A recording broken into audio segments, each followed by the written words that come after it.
happier place to be.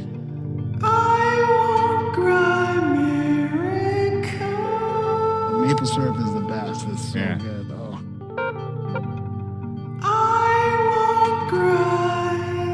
Just be present with me and love me. Wow. Wow. Wow. Wow. Wow. Wow. Wow. Wow. Wow. When they start doing this weird hello.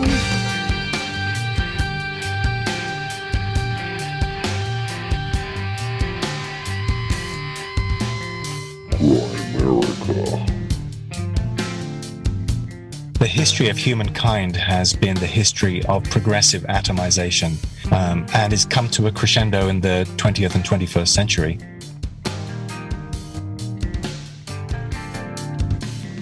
Okay, guys, welcome back to the Gramerica Show. We are going to be chatting with Michael Ronin a little bit later about his book, Modern Masculinity, I believe it's called. Yeah, for the conscious man, making sense in troubled times. Kind of reminded me of the tagline from Man Transcending that we kind of started a few years ago. That What was the tagline? I don't know, it was something like making sense in troubled times. It really reminds me It was of that. manhood in the digital age. Was it? Okay. Yeah. Maybe that was like one of our, or it was close to one of our approximate titles. It's still going. Yep. Adam 13 and Bill. questions. Yeah. That sort of evolved into 13 questions. It's, this is a good chat with Michael. It's Yeah, it was a good interesting one. though, because it went by so fast. I feel like we almost missed some of the masculinity parts. Like I feel like his book is so dense. There's so much in there that I feel like it just went by so fast. I feel like we skipped over some of the real points of masculinity, but it's a good book. I got some quotes from it later. You should have steered us into those things, buddy. You read the book. I know. I tried. tried. Well, I tried, but there was so much to cover. There really was a lot to cover. You could almost do it, do it all over again. I mean, it's. I kind of forget some of this one, but it was a good one. I think I was very engaged. Yeah, you were probably engaged pretty good. I mean, we talked about some of the blue collar work stuff from the UK and the legacy media, ghosting, the whole new digital sort of thing. But we also talked about meditation and the trap of mindfulness and that kind of stuff. It's a good one. He's a fun cat. And we hope you enjoy it. And of course, we got Graham on the full-time podcasting wagon. Yeah, but be careful what you wish for. Yeah. It could happen faster than you think. You thought you were going to go part-time for a while. Yeah. Wean yourself off of the teat. Off. But now let's just jump right in, buddy. You are off of the teat instantly. Jump right in. That's okay. Yeah, it's all good. Okay. Just, it's I got to trust the plan. Trust the plan. Oh boy. This again. Didn't work out great last time. Actually, I mean, some people are still trusting the other plan. Trust the manifest, I guess. I should Trust say. the manifest. Manifest. Manifest destiny. Yeah. Yeah, you'll be all right. Yeah. Got lots of books to read right now, and We got got lots to do. Lots of Grimerica happening. Got The Outlawed. Got Rockfin. We got audio Got books lots to going make. on, yeah. We got some contracts to do there, so Yep. that'll help. We got Secret Doctrine 2, which is like 1,000,000 hours of reading. So, I mean, I'm really looking forward to getting that out there because that book is getting good. So The Secret Teachings of All Ages should be available any day now as well. Yeah, that'll be great. It's already been over the allotted period they usually do. The Kindle side of it is all worked out, so it should I'm expecting to get an email from them any day saying that it's available for sale. So, I mean, if we And then can when that happens, you'll put that on adultbrain.ca, right? yeah, it's already on there as Is it? coming Okay. soon, so I'll Okay. adjust all that, make that Good. available. And hopefully you guys can pick up those books as soon as they're available because, It's a we got to make up Graham fell off the boat sooner than expected. So we got to buff up his lifeboat. I mean, you have a pretty good lifeboat. Listen, the last 8 years and our 500th episode special coming up next week have provided a security blanket that foundation. Yeah. a foundation that makes it available so that he's not fucking out on his ass. And we got some time. We've got some time to build this thing up and get it where it needs to be, to get it to a level where it needs to be so we can maintain, the lifestyle that we're accustomed to and all that sort of stuff. You don't have to move into a smaller place and that kind of stuff. 'Cause that's the last thing. Exactly. we want to do as we transition into that? I mean, I've simplified things pretty much as I can for now. I mean, now it's just sort of strap in and make it happen, buckle up, and because I've sort of don't have the car payment anymore and all that kind of stuff. Yeah, your car's paid off. You got no kids, no ex-wife, all that stuff. All that stuff helps. I still work full time. Speaking of modern masculinity, he talks about that quite a bit in his book, and that's kind of what we didn't get into. And I want to work a while longer anyway, so that works out. Yeah, and I'm like much younger than you. People forget. Yeah, I can do another like 5 years and still be out much younger than you. So I think that's what I'll do. Maybe a little less, but somewhere in that neighborhood. So, but yeah, we got to get the payroll up so that we can start paying Graham a little more money and he doesn't have to stress out. So if you guys can, it's now more important than ever. Head over to gramerica.ca/support, make a one-time donation, or ideally sign up for some sort of a monthly. Here's the thing. We got tens of thousands of people listening to this show. Tens of thousands, 30, 40, 50, 60,000 some episodes. And more, and that's just what Libsyn tells us. So, and we got still less than 1,000 people supporting, much less. I think there's about around 500 or 600 people supporting this show on a monthly basis. We'd like to see that number get up to closer to 1,000 or 1,500 would be ideal. I mean, Outlawed has almost caught you guys already. Outlawed's up to about 300, I think. Anyway, there you go. That's check out our other show. You guys, we just told you guys the numbers. That's where we're at in our 8 years. It's not nothing. Don't get us wrong. We're super grateful. Yeah, grateful. Super grateful. But that being said, we do have some clear goals we'd like to get it to. And now that Graham is doing this full time, we'd like to hopefully instigate you guys that have been sitting on the fence for a little while to maybe head over to gramerica.ca/support this week, sign up for a monthly, or make a one-time donation. Maybe you can head over to gramericaoutlawed.ca. You can check out that podcast. We had the bonus app last week, so you guys could sort of get a sense for that. Ben Grundy. If you can sign up for Plus over there, that, of course, helps out the same way. There's the Rockfin signups that help as well. There's all the adult brain stuff. If you guys check out our audiobooks, every book button that we've published is a couple of dollars in the coffers. That all go towards us building and maintaining and sustaining, and because you got trips planned. I mean, you got a lot of events that you've been working on. I mean, you've done a fantastic job of putting together a bunch of events with, Randall Carlson and the Brothers of the Serpent. I mean, we got another really Scabland tour coming up in September this year. Yeah, I was actually going through it with Natasha last night. Like next year is fucking locked and loaded, dude. Yeah, we got February Magic on the Mountain from the 10th to 13th. That's with Joe Roop and then Owen Hunt. And Brandon Powell. Then we're down in Utah 2 months later. Yeah. End of April 28th to May 2nd with Brandon Powell again, Dave Matheson, Felix Ortega. Oh my God, Felix is making He's going to make some music for us down there. We'll get to hear a bunch of these jingles live. It'll be fantastic. We do have rumblings of we got celebrity guests coming for sure to the first one, to the one in the Arizona, one maybe two, and now it looks like somebody might want to come and check out Bryce and Zion Canyon with us. Wow, yeah, that'd be great, Mr. Carlson. And then after he wants to see what we're up to in Utah, possibly. so Randall might show up, which doesn't really matter because Utah's you've got a spot or you don't. I think there's one, maybe two spots left, but for the most part, I'm like switching that over to sold out any day. Wow. Then we'll have another Scablands adventure in September that year, which is not booked yet, but is coming. And then October 2022 down in Texas, I've been talking to Tyrell Rolling Stone from $50 Dynasty, the lead guitarist from Snake Bro Kyle's band. And we are setting up a proper festival down in Texas, October 2022, probably early October 2022. Looks like I've been talking to Superman. We'll get him out there. A bunch of Texas bands. We're going to have camping. We're going to have a couple of lectures. We're going to have Brandon Powell doing breath work up on that stage for a little while.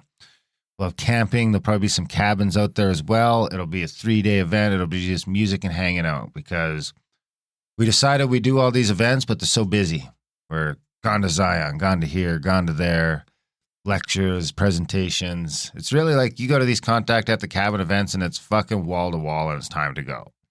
So now we're like, well, let's just do the festival. We'll do the festival where we can just go, hang out. Nobody's going anywhere. And the whole thing is just about hanging out all weekend, having a good time.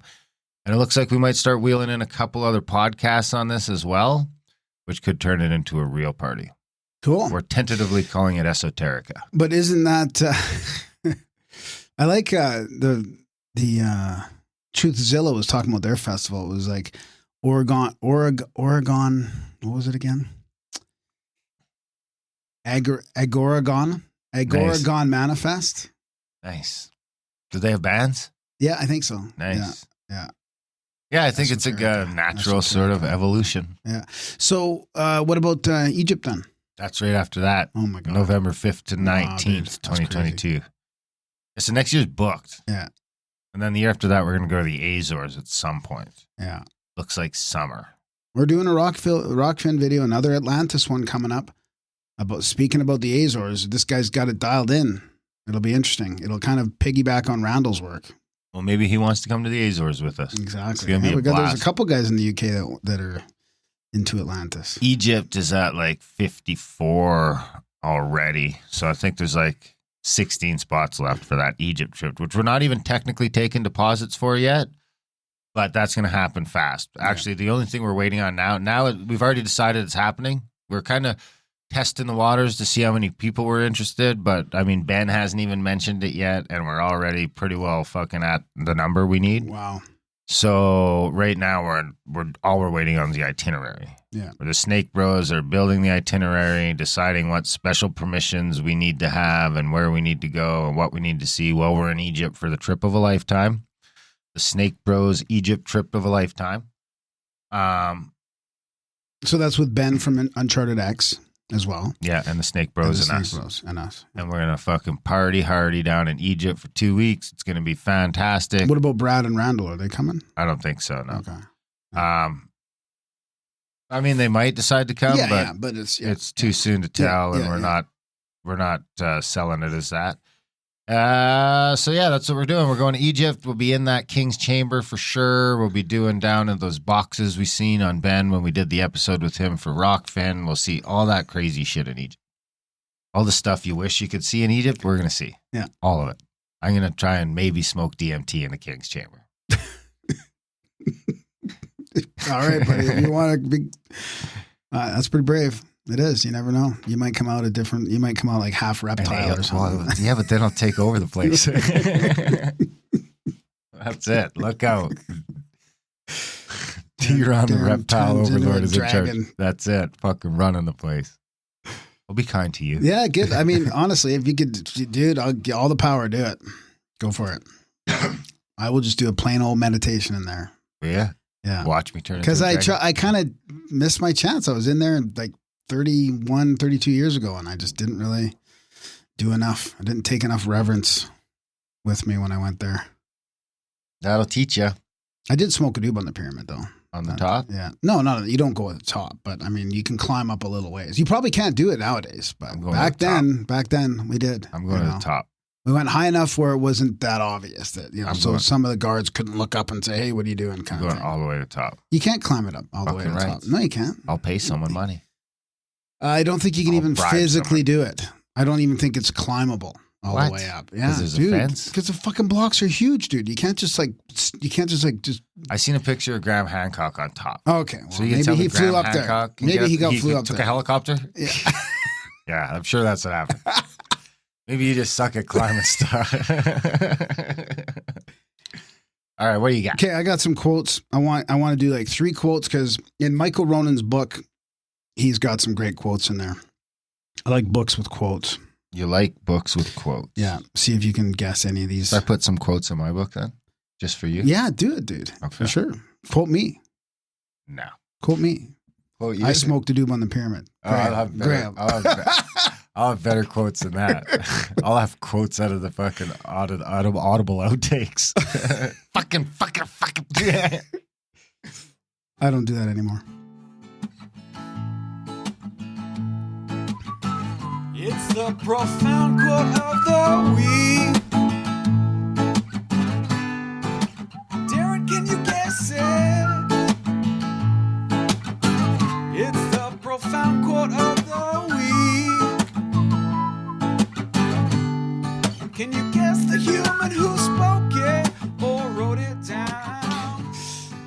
So this is from his chapter number 72, Unity Consciousness, and it's, what if our religion was each other? If our practice was our life? If prayer was our words? What if the temple was the earth? If forests were our church? If holy water, the rivers, lakes, and oceans? What if meditation was our relationships? If the teacher was life? If wisdom was self-knowledge? If love was the center of our being? Ganja White. Who's that? I don't know. 73. This is from chapter 73, the current level of global consciousness. Anybody can become angry. That is easy. But to be angry with the right person and to the right degree and at the right time and for the right purpose and in the right way, that is not within everybody's power and is not easy. Very, very famous philosopher said that. Gandhi. Going way back, like way back. Way back? Yeah. Give me a year. Like BC. BC, Plato. Close. Aristotle. That's right. 73, the current level of global consciousness. No, I just said that. I got mad the other day. Really? I called the Ottawa Health Region and complained about their social media account. Really? Oh my God, I saw that whole post. You told me about it, but I saw all the thing and I could not believe it. Oh, I couldn't believe this was really happening. Okay, let me do you want to talk about it? Because that don't really matter. I mean, they were politicizing dead Indian kids and I didn't appreciate it. Wow. Yeah.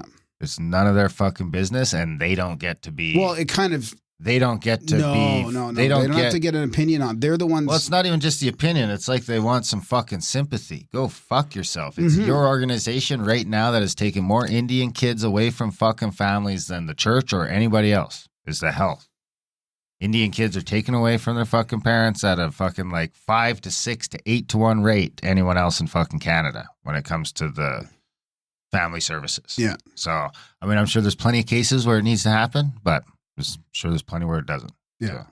Yeah, it's very strange So that to they're the ones speaking up. I'm like, public wow, health region you are say actually something like that. You were actually is saying, fucking disgusting. When it was in the government shit. Yeah. It was in the government shit decades ago when this was going on. I mean, the whole residential school thing was not just the church. It was the government as well. It seems to be still going on, the sterilization and shit like that to this day. Wow. To a certain extent. Yeah. Whether that's just the health region strongly encouraging it or manipulating it or whatever, but it's the health region right now that I would say is a major problem. So to see them try and virtue signal it is pretty disgusting. Yeah. Did you call? So you called? I called them and left a message. Yeah, I tweeted the reply too. That got fucking hundreds of likes and. Tweeted whose reply? I replied to the tweet. Oh, okay. Yeah. That kind of took off. Good for you. Yeah, fuck them. That's speaking of anger. I mean, that's the right time and the right place for it. Okay, here's the last quote. We can spend our lives letting the world tell us who we are, sane or insane, saints or sex addicts, heroes or victims, letting history tell us how good or bad we are, letting our past decide our future, or we can decide for ourselves. And maybe it's our job to invent something better. Don't know. Chuck Norris. Palahniuk. If you want to call the Ottawa Public Health Region and let them know how you think of them politicizing residential schools, murdering Indian kids, Native kids, Indigenous kids, whatever you want to call them, and politicizing it for COVID and white supremacy bullshit, this and that, you can call them at 613-580-6744. And you can tell them Darren told you to call. 6144? 6744. 6744. That'll be in the show notes as well. The show notes. All right, what else you got? Well, I got a project operation. We will have the, what's it called on this episode? Or we can save it for next ep if you want. Let's get through that. Okay. What's that noise? Looks military to me. Definitely military. Probably classified, too. Dish fire. Prism. Sentry Eagle. Sigma. Mannequin. Artichoke. MK Ultra. Operation Project. I love that jingle is just my all-time favorite. So, dude, have you heard lots of or any ramblings going on about Bitcoin and cyber attacks and the FBI and like I've been listening to No Agenda a little bit and hearing some of it, and it's creepy, dude. It's weird what's happening. It's like the 6-week cycle. Remember the 6-week cycle? 6-week cycle's back? I don't know. It could be. This could be the new Here's the thing. digital form. I don't think the 6-week cycle went anywhere. I just think the media was too busy bitching about Trump to notice it. I bet you it was still there somewhere in the background playing out. They might not have needed it for their money and all that. They might have been secure because of Trump, you know. Trump just gave them enough money. They didn't have to. Yeah. I don't know. It's weird, yeah. But anyways, is Trump coming back in 2024? Prediction? Trump DeSantis? I'm not predicting anything. I don't give a shit. I predict Trump DeSantis 2024. Good for you. Wow. Dude, I don't know. Just a crazy guess. Yeah. I heard a rumor that he talked to him about it. Yeah. That's why I'm getting it. As soon as I seen it, I was like, oh, those guys will win. For sure. They won't win because unless they want them to win. They'll win. Oh. Dude, it was so messed up this time. How do you think they're going to fix it by then? How do you think they're going to fix it by then? I mean, unless they actually... I'm batting like 850. What are you at? Like 220? I don't want to even try. I don't even want to play this game. Because you suck at it. So what I was searching is Operation Trojan Shield, which is kind of known also as Operation Ironside. And this is the ANOM. Have you heard of it? Why do they... Like anonymous? I know. That's what why do they call it that? Also stylized as ANOM or ANOM with a circle through it. It's a sting operation and it's a collaboration by law enforcement agencies from several countries. So get this. This is running between 2018 and 2021 that intercepted millions of messages sent through the supposedly secure smartphone-based messaging app ANOM. So the FBI made an app that all these criminals downloaded and used, and they stung. The ArriveCan app? The ANOM service was widely used by criminals, but instead of providing secure communication, it was actually a Trojan horse covertly distributed by the United States FBI and the Australian AFP, which is their federal police. And it enabled them to monitor all communications. Through collaboration with other law enforcement agencies worldwide, the operation resulted in the arrest of over 800 suspects allegedly involved in this criminal activity in 16 countries. Among the arrested people were alleged members of Australian-based Italian mafia, Albanian organized crime, outlaw motorcycle gangs, drug syndicates, and other organized crime groups. So, dude, this is recent, very recent. The shutdown of Canadian secure messaging system Phantom Secure in 2018 left international criminals in need of an alternate system of secure communication. So around the same time, the San Diego FBI branch had been working with... Isn't all my communication secure? It says encrypted. And they had been developing a next generation encrypted device for use by criminal networks. Let's see here. Oh, this is crazy. So they basically got somebody in there to create this app from them to reduce their sentence. The FBI named this Operation Trojan Shield and the AFP named it Ironside. So there's the difference in that thing. So I'm not going to get into the distribution and usage, but I am going to talk about some of the arrests because this is like days ago, like a couple days ago. The sting operation culminated in search warrants that were executed simultaneously around the globe on June 8th. 2021. It's not entirely clear why this date was chosen, but news organizations have speculated it might be related to a warrant for server access expiring on the 7th of June. The background of the sting operation and its transnational nature was revealed following the execution of the warrants. Over 800 people were arrested in 16 countries. Among the arrested, so they go through all that again. Let me skip ahead here. Oh, dude, they seized evidence including almost 40 tons of drugs, over 8 tons of cocaine, 22 tons of cannabis and cannabis resin, 6 tons of synthetic drug precursors, 2 tons of hydroxychloroquine. No, I'm just kidding.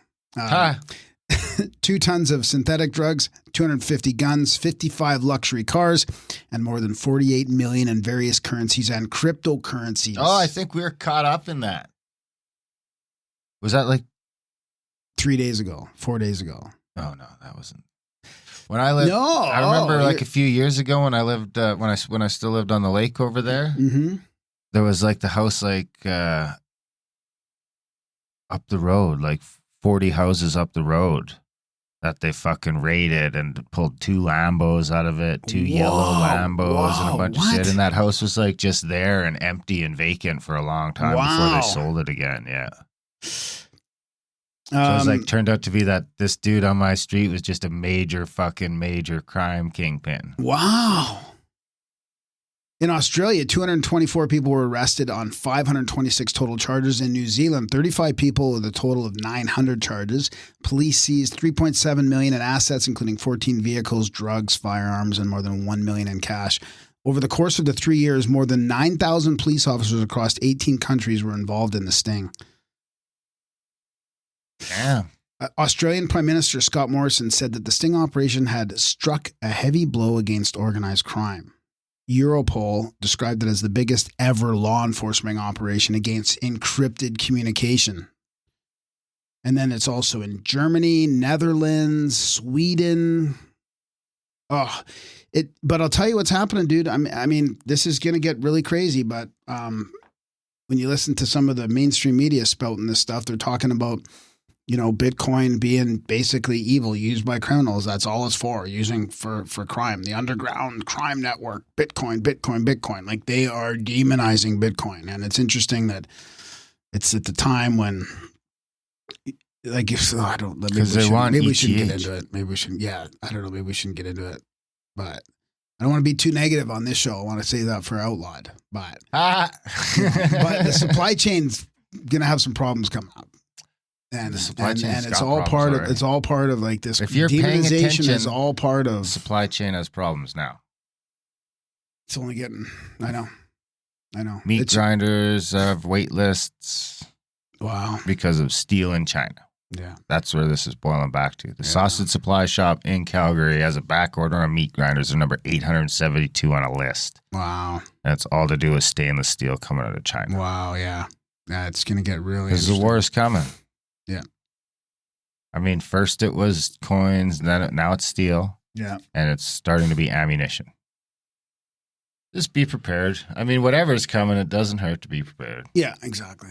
I'm going to get a bunch more firewood today, actually. Right on. As soon as we're done podcasting, I'm going to get another cord, stack it up under the deck.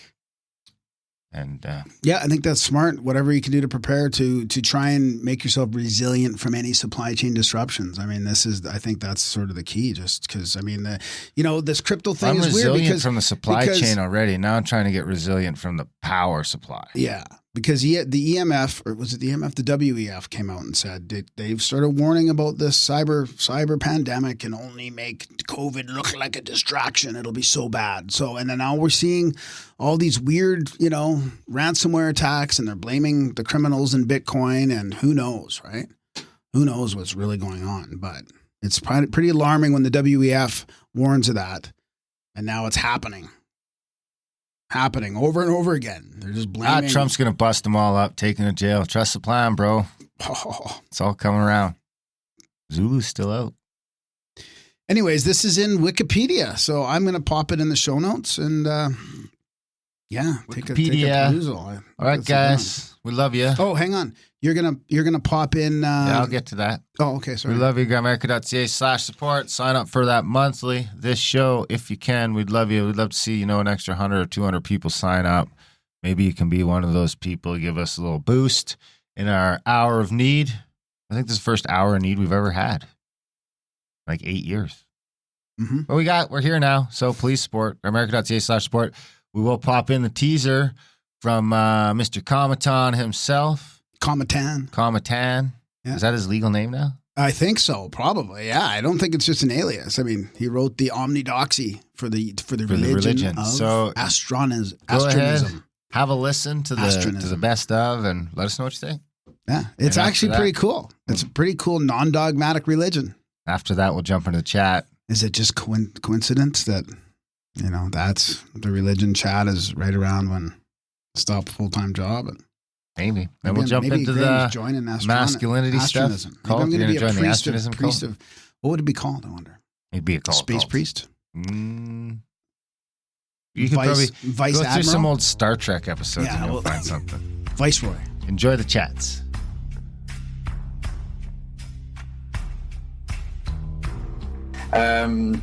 Really, what I tend to start off with whenever I explain astronism is the word astronality, because astronism in ways is not like other belief systems, because I see it as having an emotional basis, a basis in experience rather than just belief, and also a basis, in experience rather than just an event having occurred, or someone having received some type of revelation. And really, I do think this sort of emotional basis to astronism is one of its unique aspects, really. And this emotional attachment to the night sky, which is what astronality refers to, I think has been felt by the vast majority of humans, throughout history. And this is what the sort of prehistoric side to astronism and the astronic tradition to which it belongs. This is where its origins lie. This is where, beliefs about the stars emerge from, is from our experience of wonder, happiness, hope, and even sometimes fear when we look up at the stars and begin to wonder what is out there. Is our future up there, or is our sort of destiny? But they were the first people to really sort of, in a way, kind of like carve out like a distinct tradition of creativity, really, with regards to the stars. So around 40,000 BCE is where I trace this astronic tradition back to. I think the Upper Paleolithic goes from around that, maybe more like 50,000 BCE to around 17,000 BCE or 15,000 BCE, somewhere around there. So it's sort of on the, it's on the older end of the Upper Paleolithic, really, rather than the sort of later end of it. Astronism then can kind of be understood, like you said in the intro, kind of a modern sort of a modern form, really, of this very prehistoric, very ancient prehistoric form of belief and sort of practice as well. But for obviously a modern audience. So we talk about space exploration a lot. Obviously, we don't see rockets and things like that in these prehistoric paintings, and things like that. So it's a different type of astronic religion, but it is still connected, of course. But as we move deeper into astronism, we see that there is really a fundamental assertion that sort of props astronism up, which is that the astronomical world is the primary existential source of humanity. What I mean by that is that outer space is intertwined at the most fundamental level with who we are as a species, where we came from and where we are heading, essentially. And of course, like I mentioned before, in other religions, this existential source might be God. It might be the terrestrial world, the natural terrestrial world. But for us in astronism, and likely for these other people in prehistoric and ancient times, it is the stars. It is outer space. There's a very sort of practical, survivalistic aspect to it of, if we don't sort of expand to different planets, we are leaving ourselves very vulnerable to something similar to what happened to the dinosaurs, something similar to that. So again, there are different levels that you can sort of engage with that. How far do you want to go? I mean, one of my life goals is to get to that highest condition of myself, that sort of understanding of the universe, in the cosmos, in a way that I don't know, where I can feel fulfilled, by the end of my life, that I can say I've tried to do everything that I can to engage with it, in all different ways. I've never, closed any doors. And you've built it like this too, right? Where it's not dogmatic. There is a process of adding new ideas and theories into this whole system, right? Yeah, and a little bit later on, you'll be able to see that it's actually astronism. I like to think of it as like a machine. It's like it's like cogs going round. And sometimes cogs come out, and then other new ones come back in to keep the mechanism going. I do believe that the decisions that we make now will affect future generations going forward for many, many generations. So they could be looking back at us and sort of cursing at us if we, make the wrong decisions right now. I think we're at a really crucial time, and I don't think majority of humanity realize that sometimes how crucial a time we actually do live in. One little concept that we talk about sometimes in astronism is called the middle humanity, which is what we are at the moment, where we know planets and galaxies exist beyond our own. The first humanity did that for us. The early astronomers and things like that, but we're not quite yet at the humanity where they can explore to the stars and do all these great things that we're talking about. There was this kind of very close-knit connection between these civilizations and the planets and, the outer space, the astronomical world, I like to call it, which I think we've lost, really.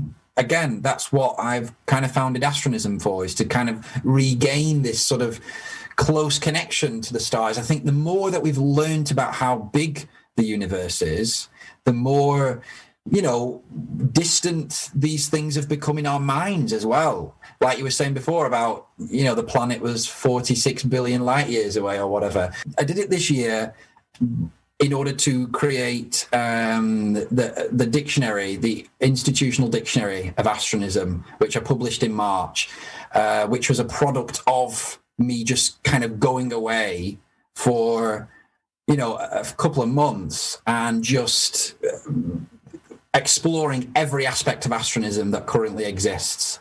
And I was never able to do that, a few years ago. When I was writing the Omnidoxy, these inspirations came sort of uncontrollably. I couldn't control when they came. I couldn't control, it could be the middle of the night. I would wake up and I'd have to spend 2 hours writing. I couldn't get back to sleep because I was having idea after idea after idea about anything to do with astronism, really, all these different aspects of it. In astronism, we see divinity as a subject to be discussed, as a subject to be constantly open to continual discussion, rather than sort of like a dogmatic. We have beliefs, you might have read that astronism's a panentheistic religion, for example. You might have read that somewhere. That is true. There are beliefs within astronism that the divine intervenes in the cosmos. To what degree that a divine entity is able to do that or does do that is up for discussion. But again, this is the whole point of having astronism as a kind of open philosophy in a way, is to try and explore these ideas more as time goes on. We believe that the solution to these problems is to sort of orient ourselves on cosmocentrism, so to consider the cosmos as central rather than ourselves or the natural world or even Earth. And again, to reach our highest conditions through the opportunities that have been provided to us. The outcome of this individually is that, we will have made the most of our limited existence of our corporeal lifetime. This is the astronic tradition that I was talking about at the beginning. This is all the different branches of it. And more needs to be added to this probably. This is just something that I've, tried to create. Wow. Yeah, this is so. This is where I wanted to talk about the ultimation word. This slide is probably at this stage the most complicated that astronism gets. This slide. This essentially is the nuts and bolts, the mechanism of astronism, trying to sort of depict is the right word. Depict what they see around them with what they see up in the night sky. Essentially, that's what astromorphism means. It's a similar word to anthropomorphism, which you'll be more familiar with. It's a similar concept to that, but it's just in relation to the stars. This is another aspect of my work that I'm doing at the moment, because I'm doing my PhD at the moment in freedom of religion. Cool. And how different governments around the world restrict religion through the recognition systems.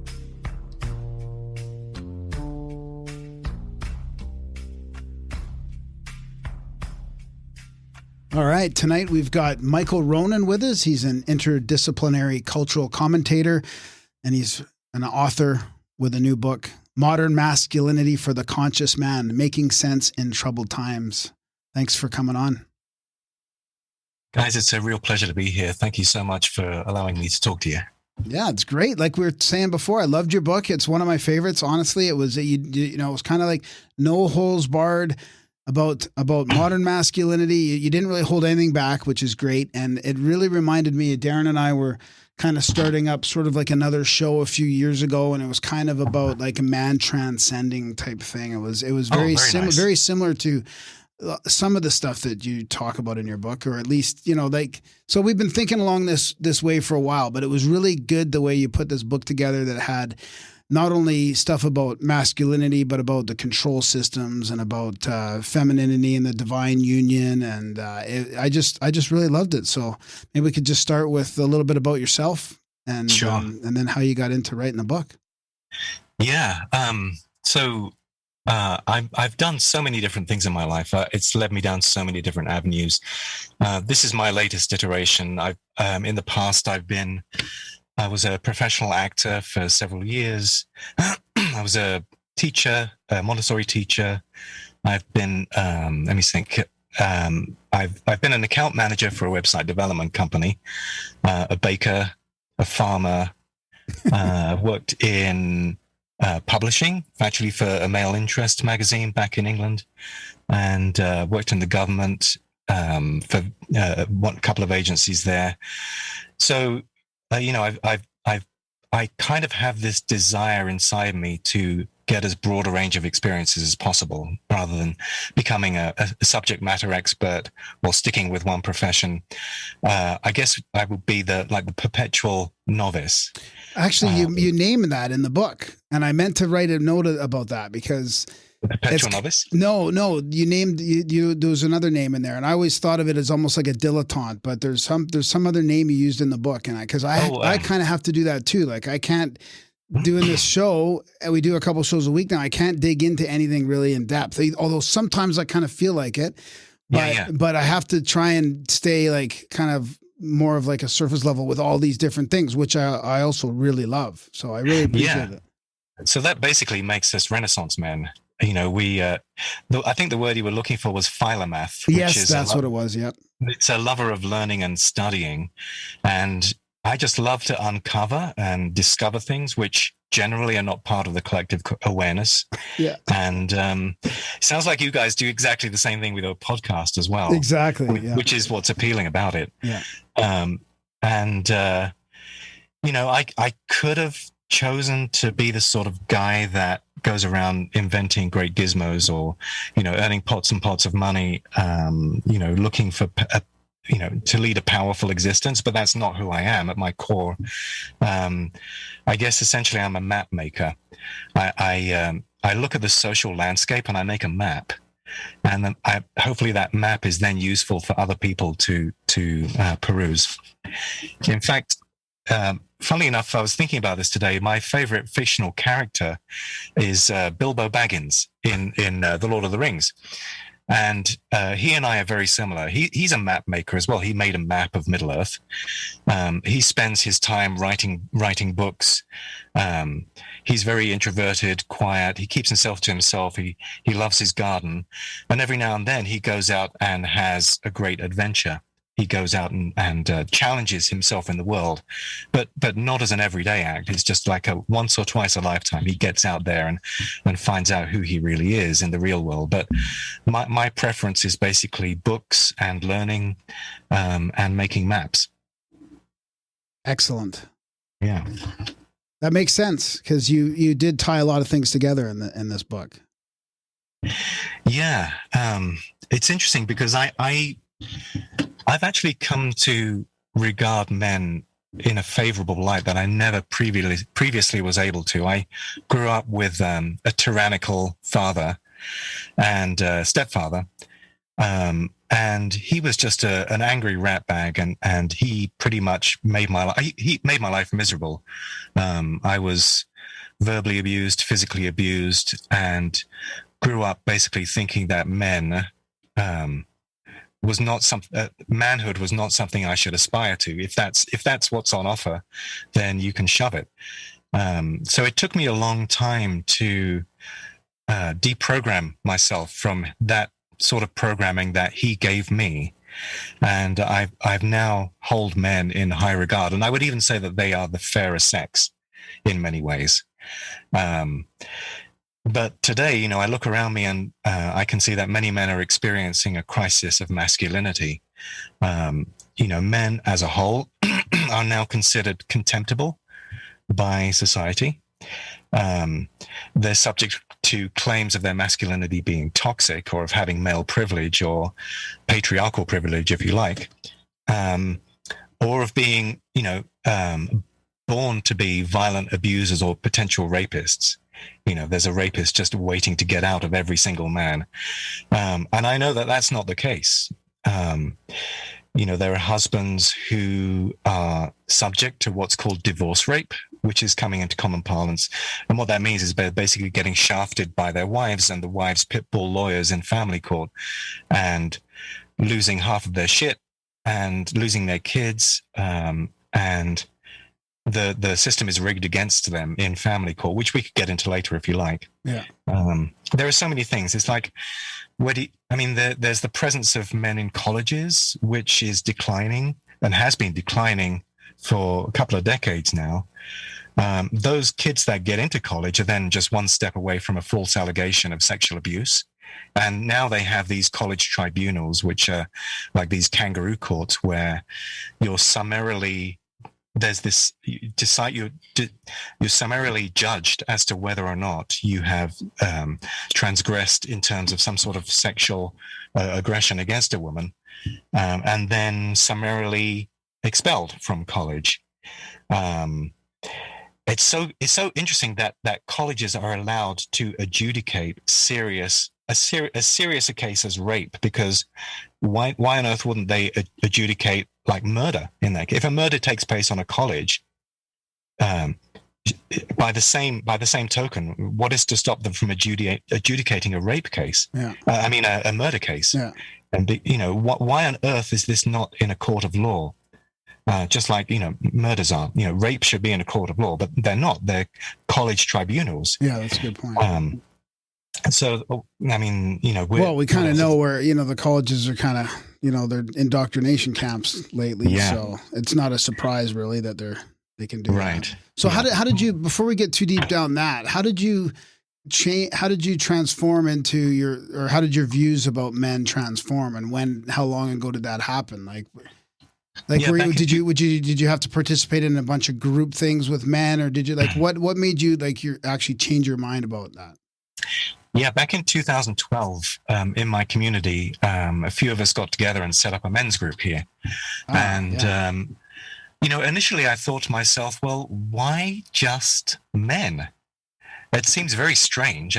Women have great perspectives to offer.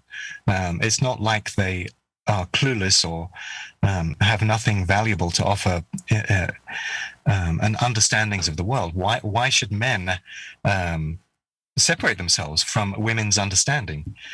So I came at it half-heartedly, but the group has been going on strong since then. It's still going on, and what I realized is that that there are so many qualities that men exhibit that I now value, which I never even appreciated before. And men are so stoic and so they're so stoic in the face of the pressures and the obstacles and the aggressions and slights that they face in their life that you don't really hear about them. They don't complain. Men don't complain in the same way that women do. But in a men's group, that's what we do. We get together and we share with each other what is alive in us. What is it we're struggling with? How is life going wrong for us, as well as how is life going right for us? And we frame it in terms of breakdowns and breakthroughs. So a breakdown is obviously stuff that you're finding challenging, and breakthrough is like stuff that is bringing you joy in your life, because we also have to recognize that we need to celebrate that which is positive in our lives and take time to do that, and not just move on to the next job, which men are very capable of doing. Once the job is finished, well, go and get the next job, and not stop to actually celebrate it in and of itself. So, there are times when men need to talk to men about stuff which is on their minds, and know that they won't be policed by their intimate partner or women in general. And that's the value of men's group, is to come together and know that you are in good company, in company where men hold your best interests as sacrosanct, and where they're looking out for your best interests, where they have the greatest amount of goodwill towards you. So that's how the men's group is set up. It's if you want to use the term, it's a safe space. It's where men can get together and not be judged by each other, where we can actually be vulnerable and show each other our shadow aspects, show each other those parts of ourselves that we would rather nobody else know about, but that are there, that we just dare not talk about. The things that we are shameful about, the things that are deep and down and dirty, and the things we want to remain hidden. But part of our growth journey is to bring those things into the light, deal with them, and integrate them. And we need a place to do that. Yeah, that's awesome. Did you notice? Do you ever think back on the UK and how you guys have such a different school and apprenticeship program? Like, I feel like that in the UK, people are they might have a little bit more meaning with occupation or with expertise in things, whereas North America, we just seem to be it seems to be like you look down on a lot of the certificates and stuff that you would get. Right. Like, I came a little bit from the aerospace industry, and we had a lot of people from England come over, and they're very, very knowledgeable and experts in these, apprenticeship programs and And I feel like that was like a main focus at some point. Do you think there's been a big shift there, or do you think that it's different than North America in that way? I think there has been. Just to let you know, I haven't lived in Britain since 2003. I've been living in the United States since then, so I'm kind of out of touch with what's going down over there. But one of the government agencies I worked for was the National Economic Development Office, which was a tripartite organization bringing together government, the unions, and the employers to devise ways to help British industry work better and compete better. And at the time, this was back, I think in the 80s, we were actually looking at the German system of apprenticeships, the Meister system, and trying to model it for British industry, because we actually didn't have anything comparable. There was nothing really good that was going on. So, in fact, the apprenticeship system in Britain had been on the decline for years, even before I started to look at it myself. Oh, that's interesting. Yeah. Yeah. Huh. So do you think that I wonder why I have that sense. I wonder if it was on the decline when I was learning about it, or if it was more of it's back. Like maybe it was reinvigorated from your learning from the Germans and it was back. It just seemed like in Europe in general, even people had respect for their trade craft. There was a real respect for having a trade, and whether it was a baker or an electrician or a steel worker or an aerospace technician, like. But blue collar workers in Britain are looked down upon. It's part of our ancient class system. And anybody who has aspirations wants to get into university and get a scholarly degree, as opposed to going to a polytechnic, which I don't think they exist anymore. Everything has now been changed into university, but these used to be the trade schools. And people who go to trade schools were very much looked down upon. Huh. Interesting. We have polytechnics here and still. That's what SAIT is. Yeah. I thought that there was more of like even coming out of high school, you were kind of pushed or prodded into a trade where we were just sort of left to flounder. Yeah. When I was leaving high school, I met with a careers advisor. And just to give you an idea of the level of competency and professionalism, I met with her, and she never reviewed my school records. She never talked to me to get to know me as a person, to know what my qualities and values are and where I saw myself in life, and to dig deep. She just asked me 2 questions. Do you want to be in banking or do you want to be in insurance? That's unbelievable. That's it. There you go. Which did you pick? I picked banking. Yeah, because I had no idea. And nobody was showing me how to find out what I wanted in life. Yeah. That wasn't much different here. Yeah. Huh. So now you realize the whole money system is just a big scam anyways, right? There you go. Absolutely. So let's get back down to the book then. I guess we should talk about, modern masculinity, I guess, defined kind of more or less. And then also the truth, the proto-truths, the truths at the beginning as well, to sort of lay some context for this. Sure, yeah. So maybe say there's some trigger warnings for people in this chat a little bit. Yeah, so the book is very broad, and it covers so many different aspects that are not always related directly to masculinity. It relates to us being men as human beings. And so we're multifaceted individuals, and we're not just like John Wayne characters, trying to beat our chests and be alpha males all the time. There's so much nuance to how we walk through life, and every male is different from every other male, which makes writing a book about masculinity a little problematic, but I kind of address that in the book. But fundamentally, every man, and of course every woman, but I'm writing this from a male perspective, every man has what I call true nature. And these were the original instructions that we were given, if you like, by our creator. Whether or not you believe in God, we were endowed with these essential directions encoded in our being. And I'm not just talking about DNA encoding, but every child is born with a particular temperament. And I used to be a Montessori teacher. I taught 3 to 5-year-olds, and you could see this. I mean, before they did, at that stage in their existence, they've received very little programming from society, and you get to see what the true human being really looks like. And they're different from each other. They're not, every human being born is different from every other human being. We're born with a particular gleam, if you like. And the way I describe it in the book is that there exists within us this intrinsic aspect, just as the image of an oak tree is contained within the acorn. So we also have an intrinsic aspect contained within us, like an image of what we're going to grow and become. So the acorn is going to grow and become an oak tree.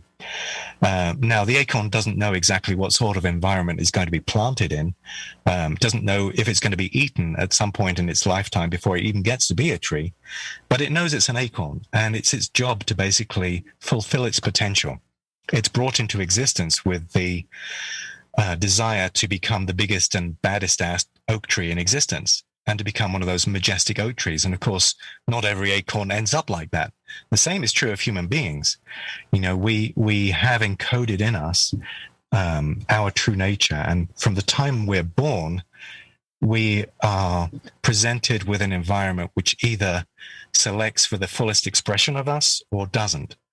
And we receive programming from our parents, our teachers, our school, our society, and we're trained by them to ignore and repress certain aspects that we contain within us. And until we find them harder and harder to see at all, as we turn into adults, by the time we become adults, we've received so much programming that we have very little reference to who we really are at the basic level. You know, who is this person, Michael Ronin? Who is this person, Darren Grimes? And have they received the sort of conditions which facilitate the fullest expression of who they are as a unique individual? So, yeah, there's what shall I say about that? When you were doing the Montessori thing, did you notice any sort of overlap with the Jungian archetypes or the Myers-Briggs personality types? Did you notice any evidence for that framework? Not at the time. That's a really good question. I'd have to go back and think about that, but I'm very much into.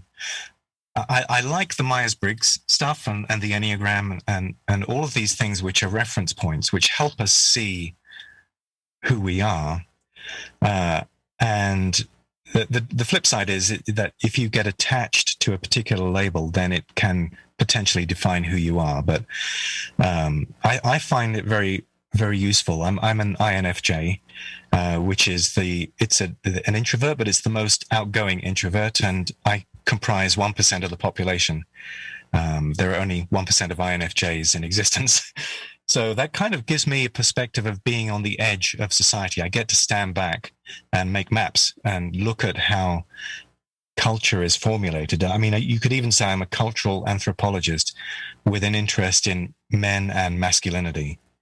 But so I see culture I see culture through the lens of masculinity, because that's the most important thing for me anyway at this time. But, you know, going back to true nature, and this is the spiritual context as well. A lot of spiritual people think that we spring from like an ocean, and we're indistinguishable from each other within this ocean until we become a drop of water which is ejected into our incarnate existence. And then when we die, we go back into that ocean, and then, you know, we kind of blend into all the other drops and don't have this sort of like uniqueness. But I believe we never lose that aspect. I used to believe that. I used to believe that part of us would melt back into that ocean. But I actually now regard it that we never lose that. It remains forever. We don't lose that part of us. And it's part of our unique soul, part of our unique identity. And our unique self, the unique being that makes me different from you and always will do. And so each one of us is this very, very unique being. And even though we're all made of this ocean, we all remain unique. So obviously that resonates with me. It may not resonate with some of your listeners who have other spiritual leanings, but that's the premise for the conscious man. Well, most of them don't get out of the ocean in 2021, it feels like. Right. I mean, it seems like we're stuck in a state of perpetual adolescence, which is probably the reason that we're falling into those sort of labels that you're talking about, is because, I mean, there's not a lot of men walking around, in my opinion. It's like 1 in 10. Well, I mean, yes, I mean, I would agree with you. It's, you know, even though we can experience life consciously, it seems that we're largely predisposed to certain scripts that we carry. And these are either internal scripts or external from our leaders, our society, our culture, whatever. And all of these things favor a state of unconscious thought and unconscious behavior. So being unconscious, I would define as lacking free will, and to be operating from a place of automation, which, so that kind of segues kind of nicely into what the hell is conscious? What is a conscious man? And so a conscious man on the flip side is a man who has free will, a man who's capable of having his own thoughts. And so rather than the thoughts which have been internalized in him due to prior conditioning by others. So he's the sort of man that conducts an internal inquiry and asks himself about himself and ask himself, what is my programming? What distortions do I carry? What illusions do I carry? What are the ideas that are holding me hostage and that I can't see, but I have a sense that they are within me? What are the belief systems that I carry that are limiting me about myself, about the thoughts that are limiting me about seeing reality as it really is? So I describe it as he is basically a private investigator, a PI of his own soul. And the subconscious playground. Yeah. That's what you put in your book. I'm quoting that out of your book. There is so much meat there. There's so much meat in this unconscious playground. It's scary and dangerous to a lot of people because when they get in touch with negative feelings, they have a choice. They can either walk towards those feelings or they can run from them. They can suppress and disown those feelings. So a conscious man walks towards those feelings with curiosity. And the more aware we are, the more our consciousness increases. And the more things make sense to us, the better the decisions we make in this world. And the more aligned we are with who we are, the more aligned with what is, the objective reality, the less delusional and the less confused we become, and the better human beings we become. And you peel away that, you get to that acorn again, which your true self, right? Hopefully. Well, isn't that that would be, to me, it seems like one of the goals is to find that authentic self in there somewhere. Exactly. So, as a kid, we didn't have a chance. we had no skills or opportunity to walk towards that pain. We were immature.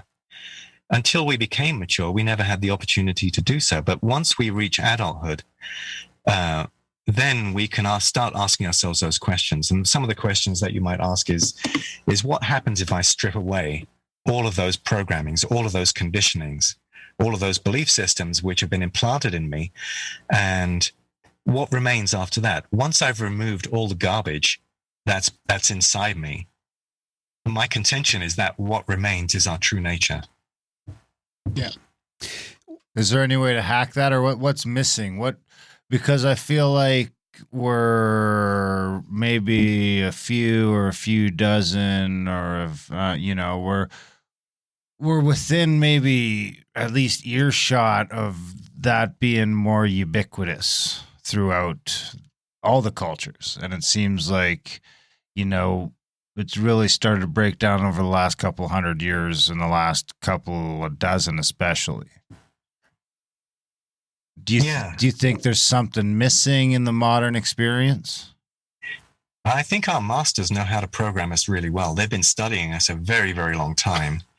And the programming that our parents received, they pass on to us. The programming that our parents' received was passed on to our parents, and so on. We basically have to begin the journey of unpicking it all. And it's tough.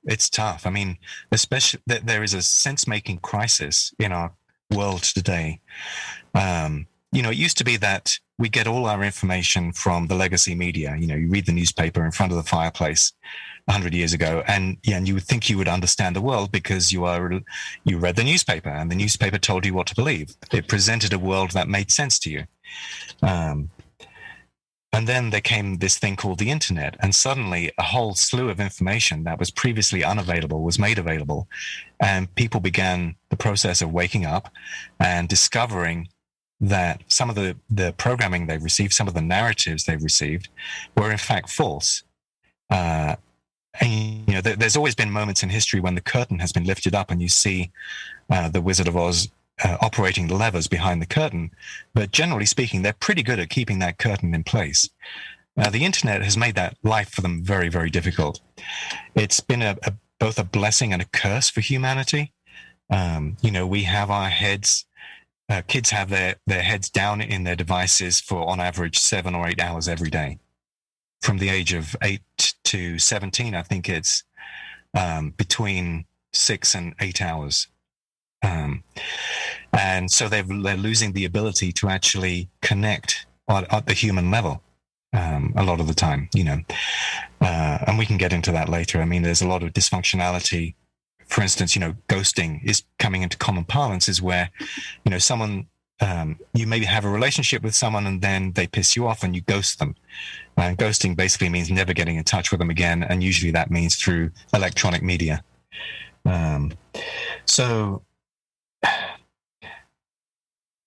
where was I going with that? Yeah, I think Darren was trying to find out how we hack that, how we hack Darren, the genetic coding of like just those layers of programming, or? Well, I don't know if it's like there's programming and then there's comfort and then there's fear and there's just a bunch of sort of things piled on top of each other that, I mean, it seems like the strongest men or the best men I know, or I've had the pleasure of being in touch with, they kind of got there through some sort of hardship or darkness or tragedy or some sort of real form of initiation, and other people are doing it with breakthrough psychedelic experiences. And it just seems to be that there needs to be like a real break of a psyche to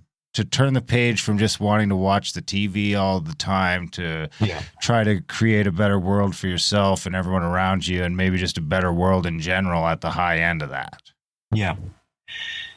Yeah, that's a good point. And of course, how do we go about doing that? Of course, you have to start waking up. And of course, what's the impetus for waking up? What's the impetus for growing up? There's a difference between those two things. Growing up is more complex.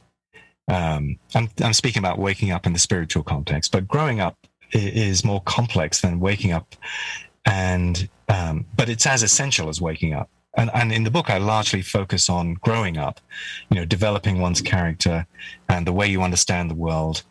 And I touch upon waking up in a chapter called Unity Consciousness. But it's important to focus on both. But this internal and external dialogue is very, very important. We need people to challenge us. Being in a men's group, we sweetly challenge each other to encompass different perspectives. Most spiritually minded people focus on their inward expansion of their consciousness, but the outward expansion exists on the same continuum as well. But both are of equal importance, and both, I would say, are vital in one's journey as a conscious man. And so many people have a very, very unbalanced approach to it.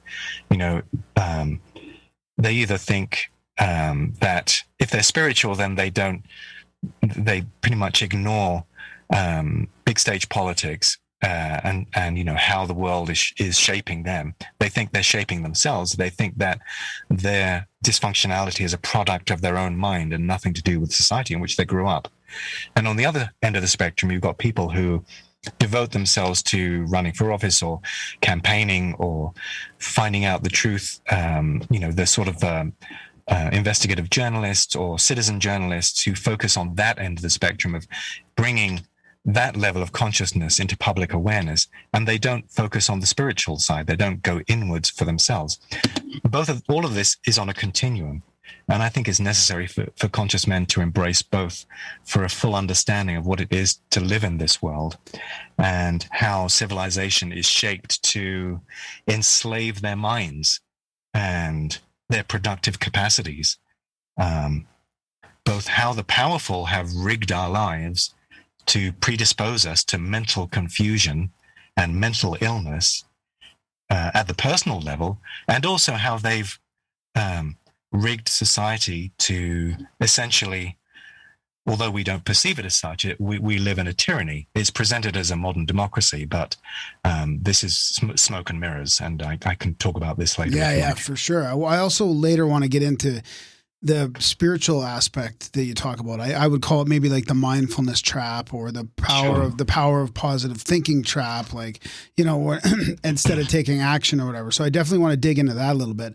But while we're still kind of just talking about Darren's question, and the shadow work seems to be a very important part to me. And maybe what's happened to the examples that Darren gave us is that, unbeknownst to those men, they've been through some shadow work, maybe, to get out of that, you know, to get out of the darkness, or the dark night of the soul, or addiction, or like hitting bottom, or the initiation, or breakthrough. Like, maybe that's how it's happened a little bit. Maybe, but I think I worry that our lack of it on a whole is what's sort of steering the whole shit. Because, I mean, don't get me wrong. I like to bitch about them all day because they're fuckers and they're ruining everything.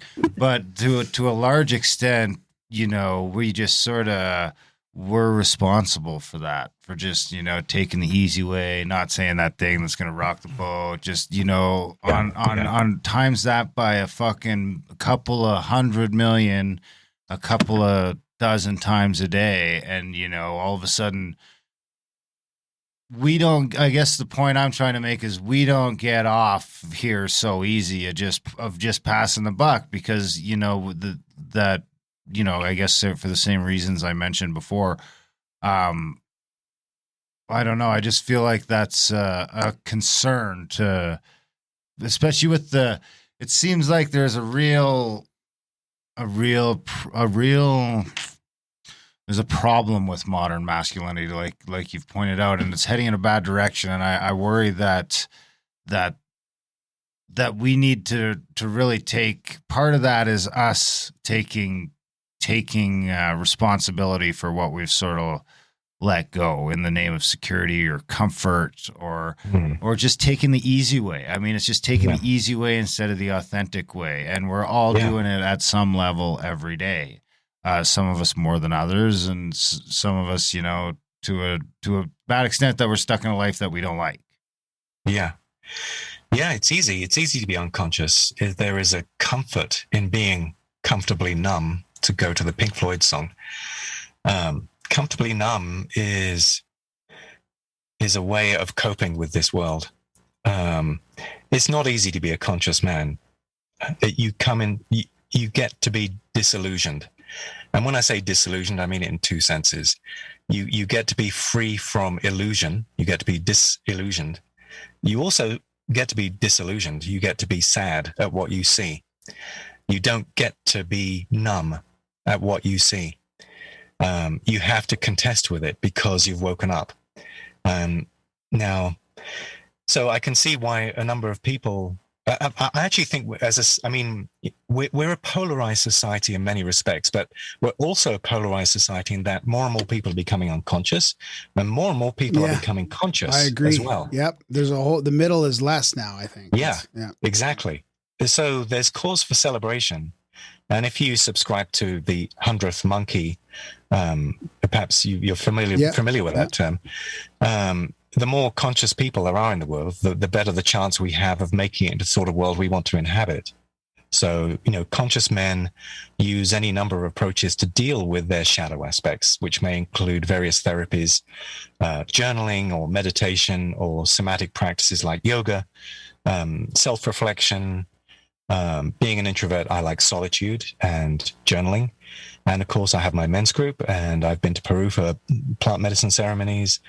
San Pedro is my favorite. I love that substance more than ayahuasca. Ayahuasca is a sledgehammer.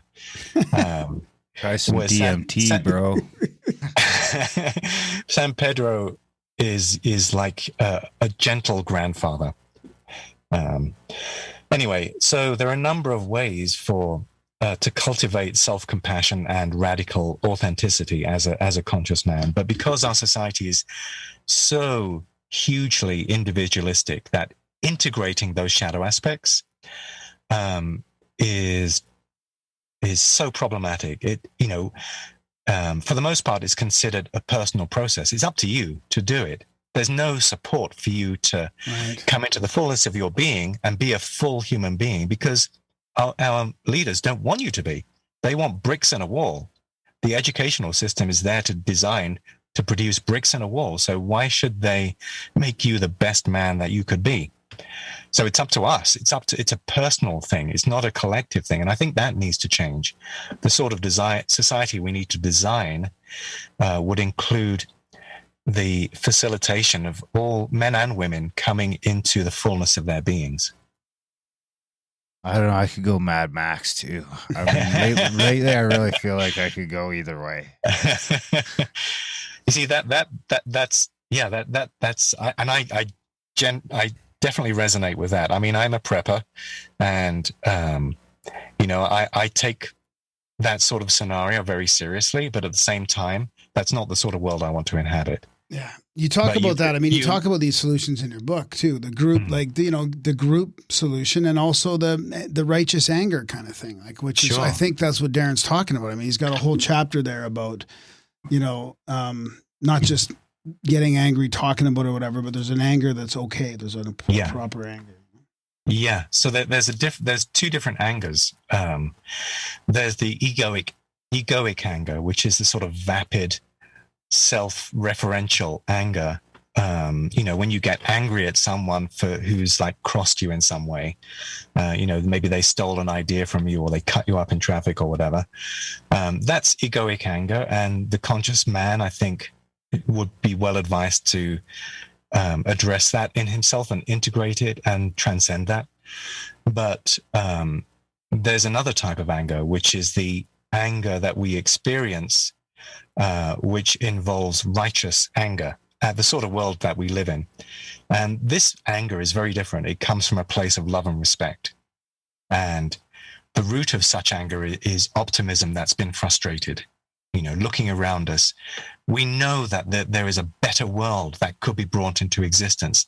And there's so much anger that we don't fucking live in it. You may remember the movie Network, from a while. I think it was the early 70s, and one of the characters in there, Howard Beale, who was the newscaster, his fame, if I can remember it, he said, all I know is that the first thing you've got to your quotes in the all book I know too, is that you've got to get mad. You've got to say, I'm a human being. God damn it. My life has value. And that's the sort of anger that I think is beautiful and virtuous. I will stand up for my life because my life has value. Your life has value. How dare they do this to us? How dare they? Yeah. Now, there's a difference between that anger and vapid anger. And a lot of, you see, that sort of, any anger can be shamed. But there is a worthy anger. This sort of worthy anger has a different quality from this self-satisfied anger. But the message from society is that anger is a negative emotion. And how dare you be angry? You're just a toxic masculine man. Because toxic men are angry. Or in spiritual circles, getting angry represents a vibrationally low state of being. So, dude, don't get angry because hell, you won't be able to ascend. That vibration will hold you down. So I think there's nuance there, and that's part of what I write about in the book is that we can go to these extremes, but there is nuance in every single situation that we have to be aware of. Anger is neither good nor bad. Anger can trap us or it can liberate us. Yep, I love that. It's hard to not fall into that trap though once you start getting anger and negative, because I find that line so thin where it's between being of higher vibration, because I do think that is important, but not all, being everything, almost like maybe, I don't know, like a spiritual gangster or something, where you can sort of tread both those in a conscious way. It's yes. I don't know. Yeah, the trick is to surf your emotions and not be subsumed by them, to let them come, to let them inhabit your body, but to ride them like you're riding a wave on a surfboard. Yeah. And even to be able to get back on the board if you fall off for a minute. Right. Yeah. So who's doing it right? Who's out there right now? Who are sort of your role models? Who who can we be looking up to? Other than, Yeah. of course, Michael Ronin. Yeah, just Michael Ronin. I actually really like Russell Brand, the comedian Russell Brand. He basically is a conscious man. He's interested in spirituality. He's interested in creating a better world. And I look at him as a role model. We're all human. We all have faults, and I have faults. So there is a danger in looking to gurus and role models, because then we copy them and we don't represent our true nature in this world. We represent their true nature. But given that, I think we're all sovereign beings, but we need to claim that sovereignty and know what it means to us, and not carry an illusion that we are in fact holding someone else's sovereignty in our own body, someone we really admire or love. Many of this, I like Adi Ashanti, for instance, but I was in a Sangha recently, and the people there were speaking the way he spoke, in these very hushed, gentle, reverential tones, in the hope that somehow by osmosis they would get his enlightenment inside them. It wasn't coming from them. They were trying to inhabit him in order to reach their own fullness of being, rather than going inside themselves and using him as a map maker, if you like. Yeah. Fascinating. So, there's so many questions I have. Where do you want to go? Where do you want to go next with this? Where do you think is appropriate? Let's see. I guess I could. Well, as you know, there are so many areas that we cover in the book. I could talk about. Let's talk about feminism. Let's talk about something, hot button. Sure. Feminism. I used to be a feminist. I was a feminist for a good 30 years of my life. And so, first of all, I have to say that I place an emphasis on men and women treating each other with respect and compassion and kindness. And my interest is how we go about producing a culture which fosters well-adjusted human beings. That's number one. But I came to the conclusion that I believe that feminism would bring that sort of society around. I thought that it would bring about a fairer, kinder world once the inequalities between the sexes had been addressed. But then I either grew up or woke up. I don't know. But I felt I suddenly realized I had been conned by feminism, and could it have also been? Sorry to interrupt. Could it have also been that it was co-opted along the way? Actually, I've done the research on this, and it's always been so a movement for female supremacy from the very, very earliest days, from their original manifesto, if you like. But of course, they present their struggles as struggles for equality. But consciousness involves seeing things as they really are, and the feminist movement adversely affects men's life circumstances. And that's why I devote a whole chapter of my book into it. In fact, of all the things that are out there, I would say the most deleterious in terms of men's lived experience day to day is feminism, and how its effects have rippled out into society. So I'm choosing to focus on feminism for that simple reason, because of the real world implications that it has. Especially over the last few years, I guess, probably along with the rest of the sort of identity politics and intersectionalization and all that. Right. It seems like it's not really organic. It's coming from something that doesn't want us to continue with the way Western civilization is going. Yeah, it's been co-opted like so many other movements. I write in the book about how the ruling elite fan the flames of dysfunctionality in society in order to divide and conquer us. Feminism is no different. They see feminism as a proxy war between men and women. They want it to be a proxy war, but it's essentially that's what it is. It's not. It's just a way of dividing us, because historically men and women have cooperated with each other, however dysfunctionally. And now it's a multi-million-dollar industry. If you do a Google, I mean, you might want to do it now. Do a Google search, how to fight feminism. Anybody at home, just put that in the search engine, how to fight feminism. I guarantee you, every single search result that comes up will return a search result which is pro-feminist. I guarantee it. Oh, I'm in the Brave browser, though. That might be different. I didn't Google it. I DuckDuckGo'd it. So. Oh, you fucking can't DuckDuckGo it. Come on. Come on. Because what came up was avoiceformen.com. Oh. And the swaddle.com. And then women fighting against feminism. So the key is like, don't use Google. I have no idea. What's the swaddle.com? I don't know. Click on it. See what happens. Okay. Let me do that here. Oh, sounds like a party. Oh my God, my computer's a swaddle party or something. You've been clicking on too many swaddle websites. You got a bunch of viruses. All the arguments you need to convince doubters of feminism. So Damn. Damn. Excellent. Yeah. Excellent. I'm so happy. Yeah, I guess by comparison, we should do it with Google. Wait, what is it? Wait, say that title again. Well, it said all the arguments you need to convince doubters of feminism. So this is, you're right. This is. All right. Well, let's try and convince Michael. What's the first argument? Okay, I'm gonna Google. No. I'm gonna Google it. Let's try and convince Michael. Okay. Let's see if it works.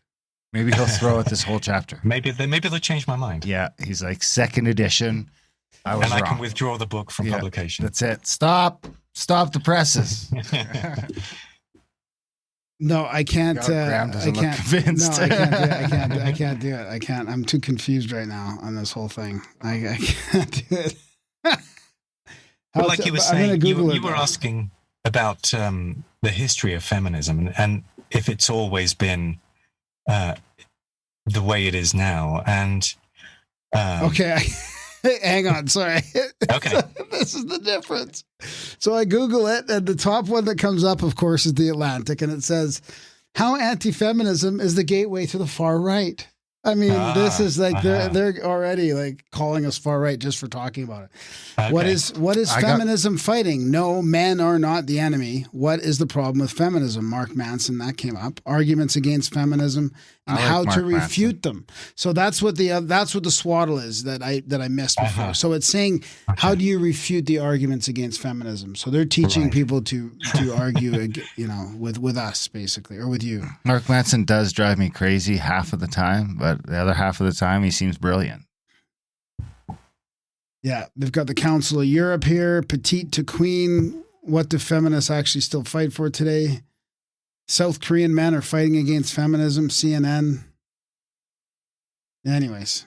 I wonder if we're far right now. It is quite a difference. I got called a racist the other day. Did you? You can't be racist. You're not white. I know. This is what I thought. You know what I said? I posted a picture of my my downed moose from the moose hunt. Yeah. And your masculinity. Coming right through that picture. Yeah, it's too masculine. So they asked if it made me feel tough or dominant or something like that. And I said, it mostly makes me feel like a fat Indian. And then they called me a racist Donald Trump supporter. Oh my God. Wow.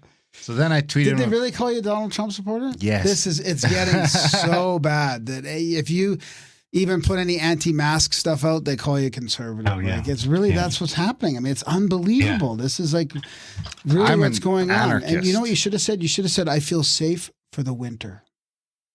With that moose. Actually, he apologized next day. Did he really? Next, I posted a picture of my status card that says Certificate of Indian Status. Equals can't be racist. Equals can't be racist. This is it. He apologized next day, said he was drunk. Wow. So I forgave him. Yeah. We moved on.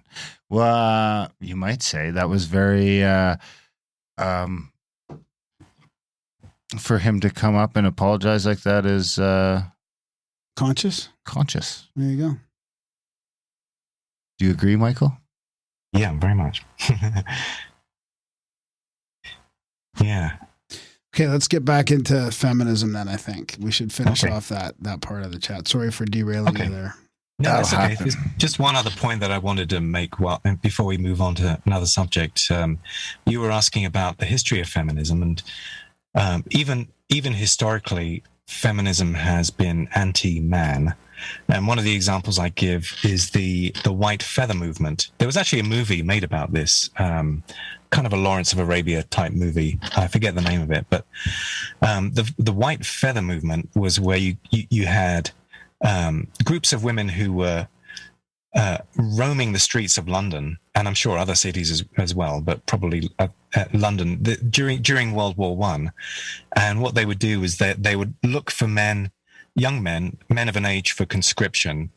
And if they saw one who was out of uniform, they would pin a white feather on that man in order to shame him and humiliate him for not enlisting in the war. And then you have, so that was first wave feminism.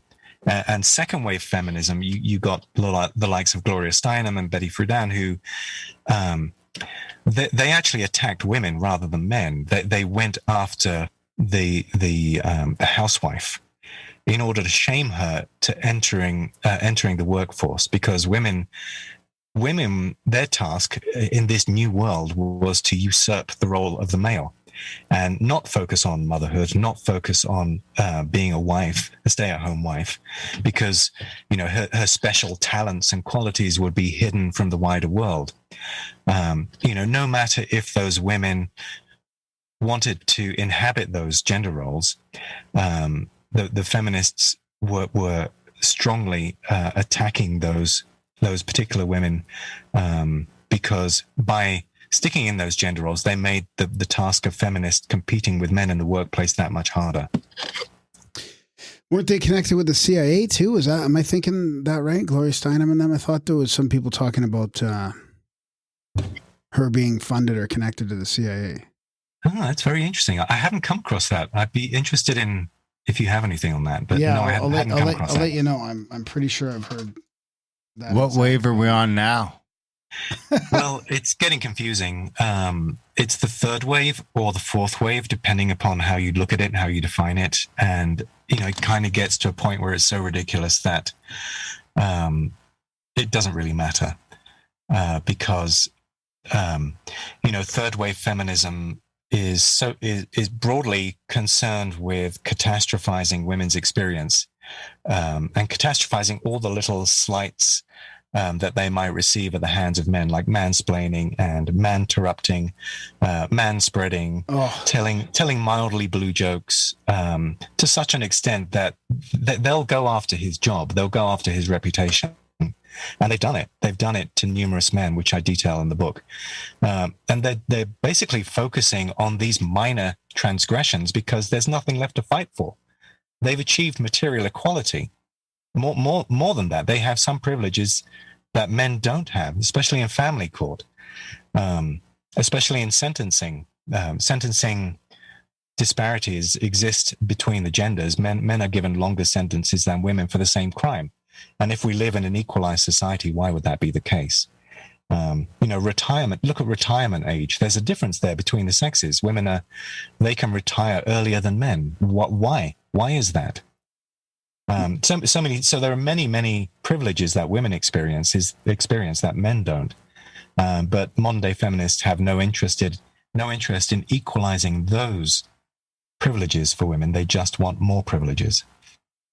We could just leave it at equal and just let everyone do what they want. Yeah, exactly. Yeah, there's a couple things. There's a couple Graham things is a here. heavy man spreader. I want to talk about that. He takes it to the I next want to talk level. about that because I my feel like legs it's do over the not top. go the other way. This is a problem I have with this.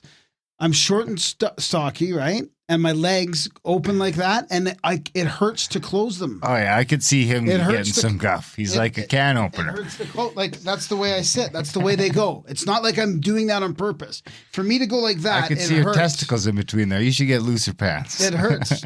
It hurts to do that. After a while, my muscles don't. They don't sit like that in my legs. Like because it's the like thighs you're flexing match your the muscles. calves. It's the worst fucking thing I've ever heard, this man spreading bullshit. Oh, it drives me bonkers. So this is interesting. So you wouldn't be allowed on the bus. Gloria Steinem, how the CIA used feminism to destabilize. So there's a savethemales.ca thing here, and there's also all that's interesting.com. I'm just reading like the headline type thing, but before she was the face of the second wave feminism, she was the anti-communist operative for the CIA and went undercover with Playboy to expose their misogynistic practices. She was a journalist and activist who rose to prominence as a stylish frontwoman of the women's liberation movement of the 70s. But there's a ton of articles about, did the CIA use her to subvert the feminist movement? Did she really work for the CIA? Of course, you're going to get all these fact checks that are probably really fun to deconstruct. Yeah. Yeah. Well, that would make sense if feminism sort of started to get equal rights, and then the state comes in and like, now we got to get these bitches working. We need those tax dollars, and we need the division. We need the divide and conquer. I mean, I think that seems to be the most important thing at this point. Is we're divided, we're chopped up and divided into so many ways right now. Some of the chops reunite though. They don't, but they don't. Not enough. Not enough. There's too many other polarizations. There's too many other chops. Chop. Yeah. It's a shame. Like that's what I was hoping for. That this, like the vaccine push, would reunite too many. All these factions would sort of unite, but it doesn't seem to be. It's just further shattered. Yeah. Part of the reason for that is that men are, like I said, are experiencing a crisis of masculinity because of this drip, drip, drip war against men. And modern men are now having a hard time of finding a way to be in the world that makes sense to them. And, the millennials, they have so many, I feel so bad for them. This is one of the reasons I write the book. It's personal as well. I personally have so much empathy for their experiences and the struggles that they're going through that we never experienced. They're dealing with social, financial, academic, spiritual, sexual issues that we never did, and they don't have the maturational ability to deal with them because they were brought up in single parent households, usually single mother. They've been products of a dumbed down educational system, and most of the conversation that takes place is around traditional masculinity that focuses on masculine norms, masculine traits, which are perceived as harmful or violent or toxic to those around them. Yet, you can look at it a number of ways. And again, I present a nuanced perspective of this. I look at how modern men have been conditioned, and I also look at how traditional men were conditioned, because traditional men in their times were an asset to society. They were the builders of civilization. They went to war and died in the millions. They were there for us. They were there to be a resource to defend, protect, and provide for women, kids, and country. These were good men. These were traditional men, but they also had a shadow aspect of their own. And traditional men were, they had the qualities, they would sacrifice themselves. They felt a sense of duty. They had this industriousness. All of that's great.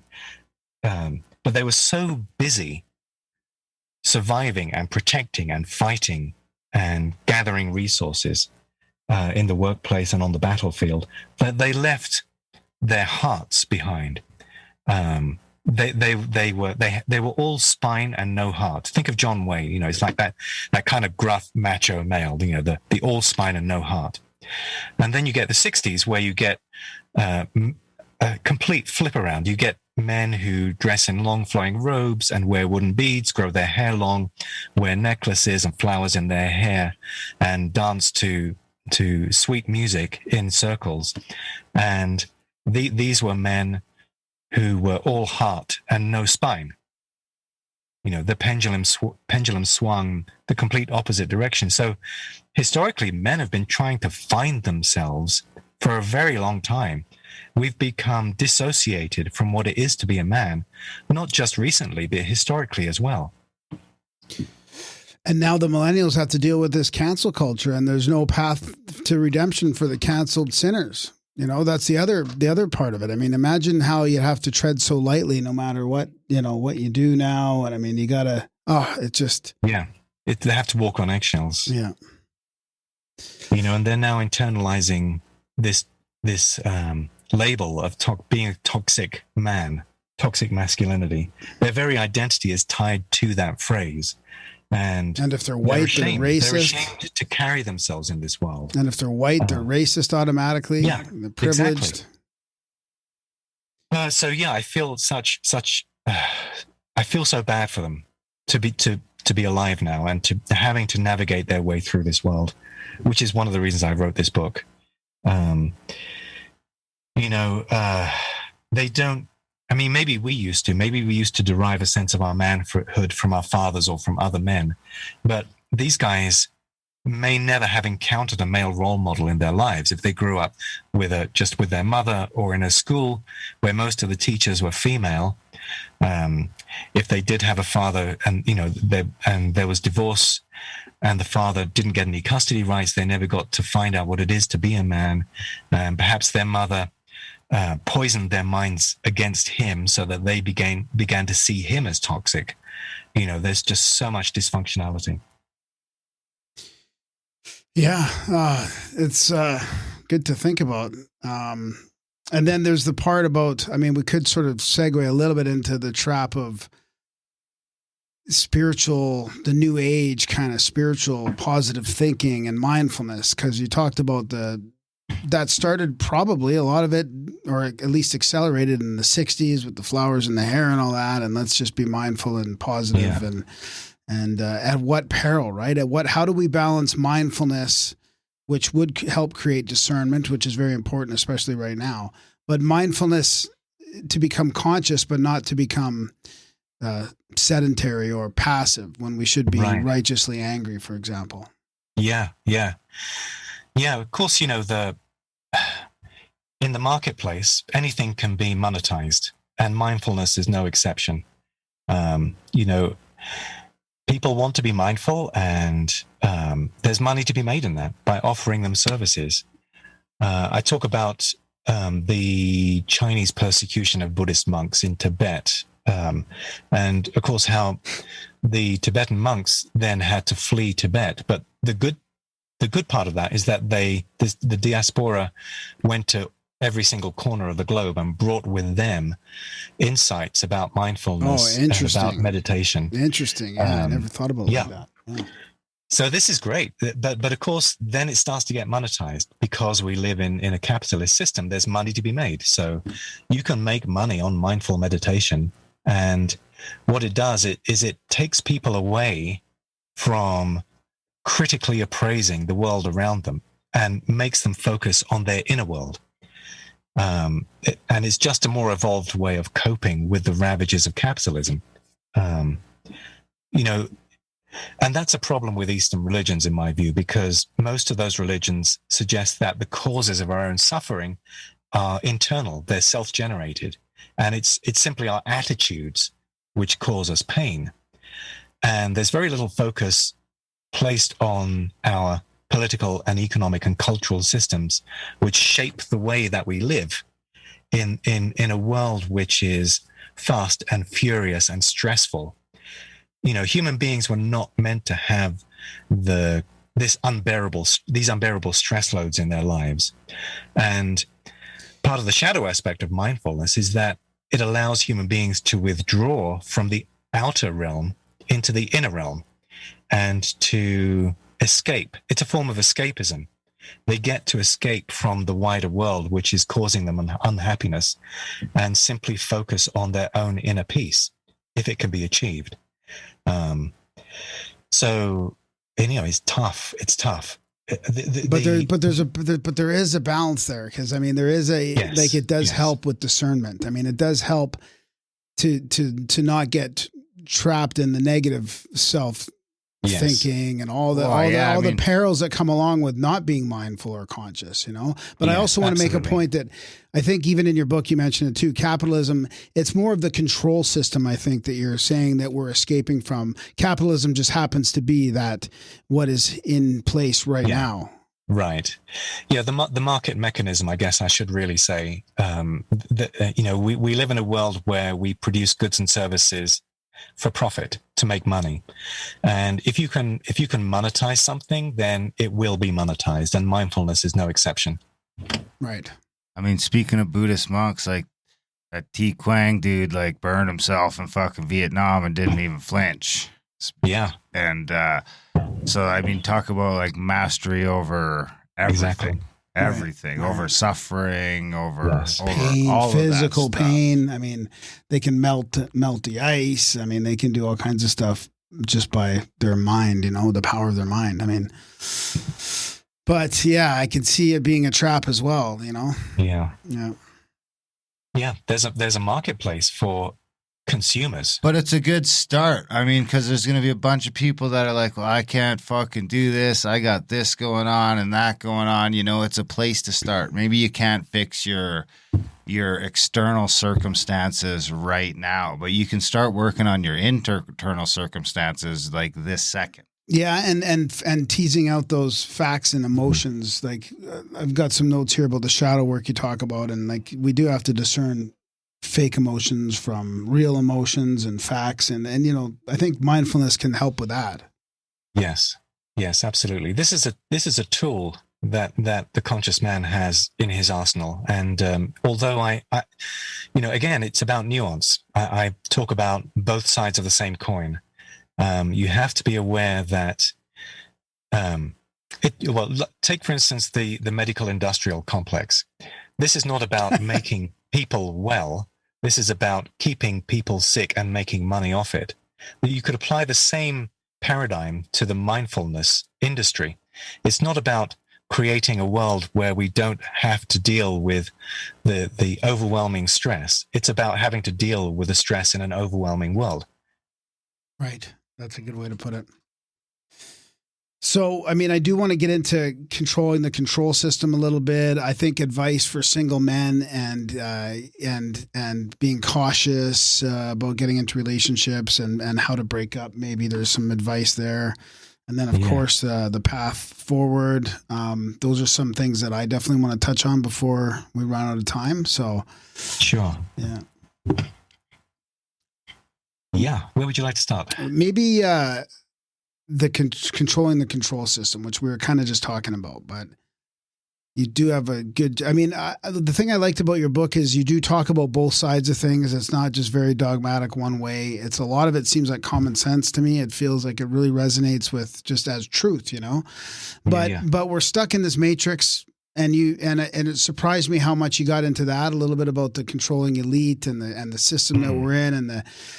So I guess I've got a note here, just controlling the control system. I guess maybe getting into some of that. I mean, once we become awakened, you did mention it's hard. It's the disillusion is difficult. It can be saddening. It can be overwhelming sometimes. I mean, I just get that feeling going to Safeway after I podcast and I see a bunch of people just scared in masks still in June right now. And it's just like, I have to try and insulate myself from that. I guess that would be a sort of a practical example of what we're dealing with every day now. Yeah. There's so many different things well, I mean, as far as the lockdowns and the mask wearing and the whole COVID thing, you know, I have my perspective on this. I didn't write about it specifically in the book, but what I did talk about was... you touched on it, yeah. I touched on politicized medicine. Yeah. And that's what it's become. There is what we have to realize is that being able to fully understand the circumstances in which we live is very, very difficult, because our masters who master the control system don't want us to know.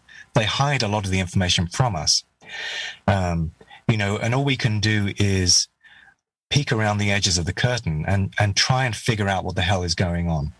So if anybody thinks they know exactly how the whole COVID situation came to be, what preparations were made ahead of time, how the political elites, what their game plan was, then, I take that with a grain of salt. I'm curious about it, but because of this veil of secrecy on every aspect of our existence, which exists, we can never fully understand everything. And again, that's coming back to the nuance of it. We do our best, but we understand that if we have a 100% certainty about our condition, then we're probably wrong. Yeah. So the advice for that would be then try and discern, or try not to attach to narratives, outcomes. I mean, which is what we try and do here all the time. I mean, it's a constant battle of trying to be aware or insightful about things without being sure, Yeah, that's what we just have to. We have to just be curious, and we have to be rigorous. Both of those things at the same time. It's very easy to buy into. We understand that we're being fed bullshit most of the time, and certainly the three of us do.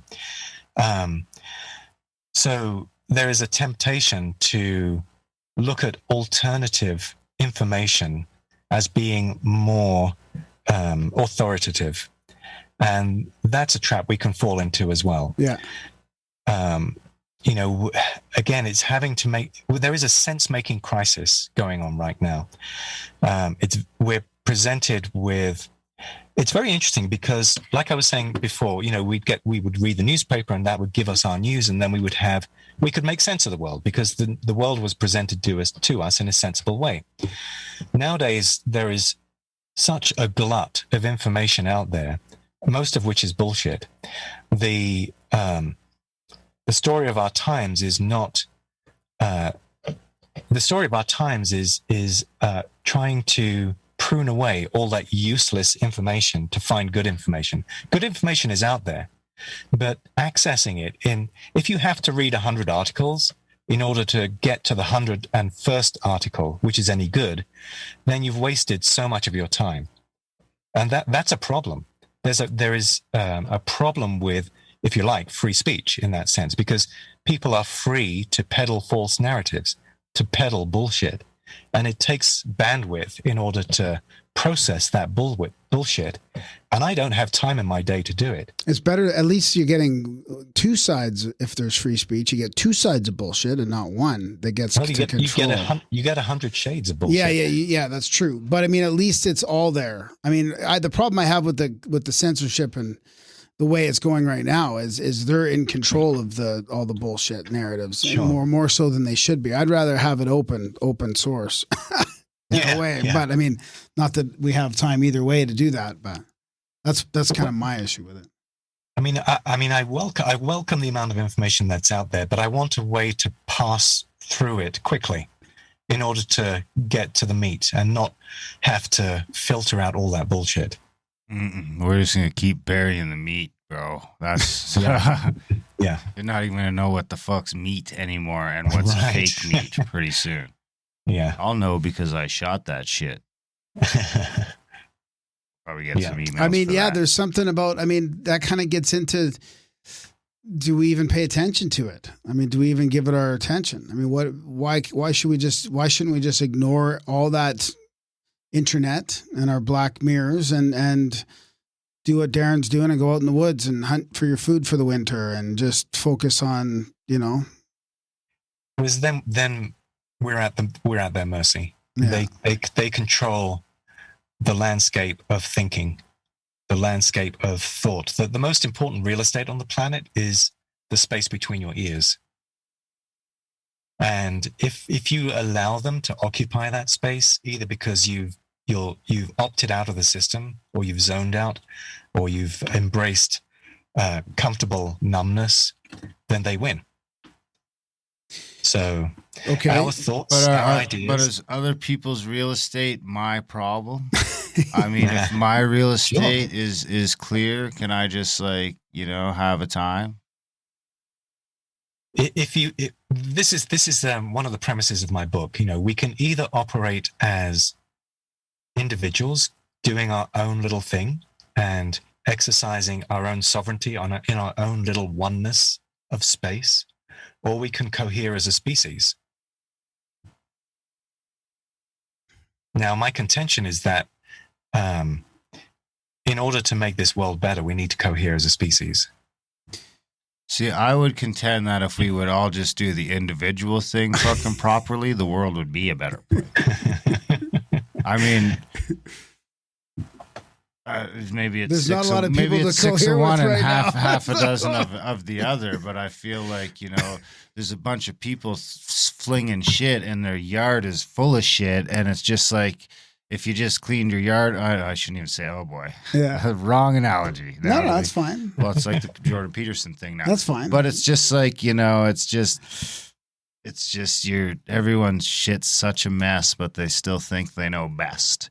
And if you just worried about getting your shit together and being the best Darren you can be, or fill in the blank, and making the world better for you and those in your immediate vicinity better, then everything would sort of take care of itself. If we weren't just spending so much time worried about other people and more time worried about our personal sovereignty, and I'll add to that our personal responsibility for the earth, for the world, for our civilization, No, but that's my personal responsibility for my part of the world, not my responsibility for what the fuck my neighbor's up to. Because that to me is just too slippery of a slope into communism or some sort of totalitarian, and I know that's not where you're getting at, but it just seems like, and maybe that's probably my own biases creeping in, but it just seems like I don't want anyone to be worried about what Darren's up to. Right. Unless Darren asks, hey, Graham, I need some help. I'm having a hard week. I don't need Graham just butting in. It's like, fuck off. That's going to make our relationship weird. I guess that would be my concern with that sort of cohesion thing. But I do think we have to get there at some point. Yeah, this is the important part of the conversation. But I think that starts with personal responsibility. Sure. I get what you're saying. And I definitely resonate very much with personal sovereignty for myself and for every other conscious man. I also recognize that we are a hypersocial species. Hypersocial. We actually need each other. And the history of humankind has been the history of progressive atomization, and has come to a crescendo in the 20th and 21st century. We now experience our lives solely and uniquely in terms of our own life, not in terms of other people's life. And it's epitomized by the work of Ayn Rand, who viewed the self-made man, the self-sufficient man, the self-sovereign man as the pinnacle of the human experience. And, the comfortable illusion was that this man could break free of the world in which he found himself and claim his space and create his reality. Or woman. Of course, in the 1950s, when we were going through a period of economic expansion, that very much reflected that reality.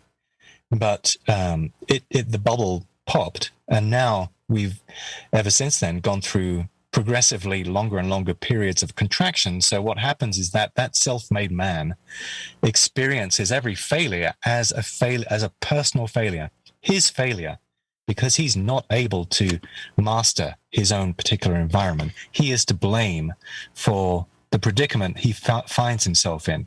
He is only himself to blame. But for the conscious man, I believe, there is a merging there. There is a nuance.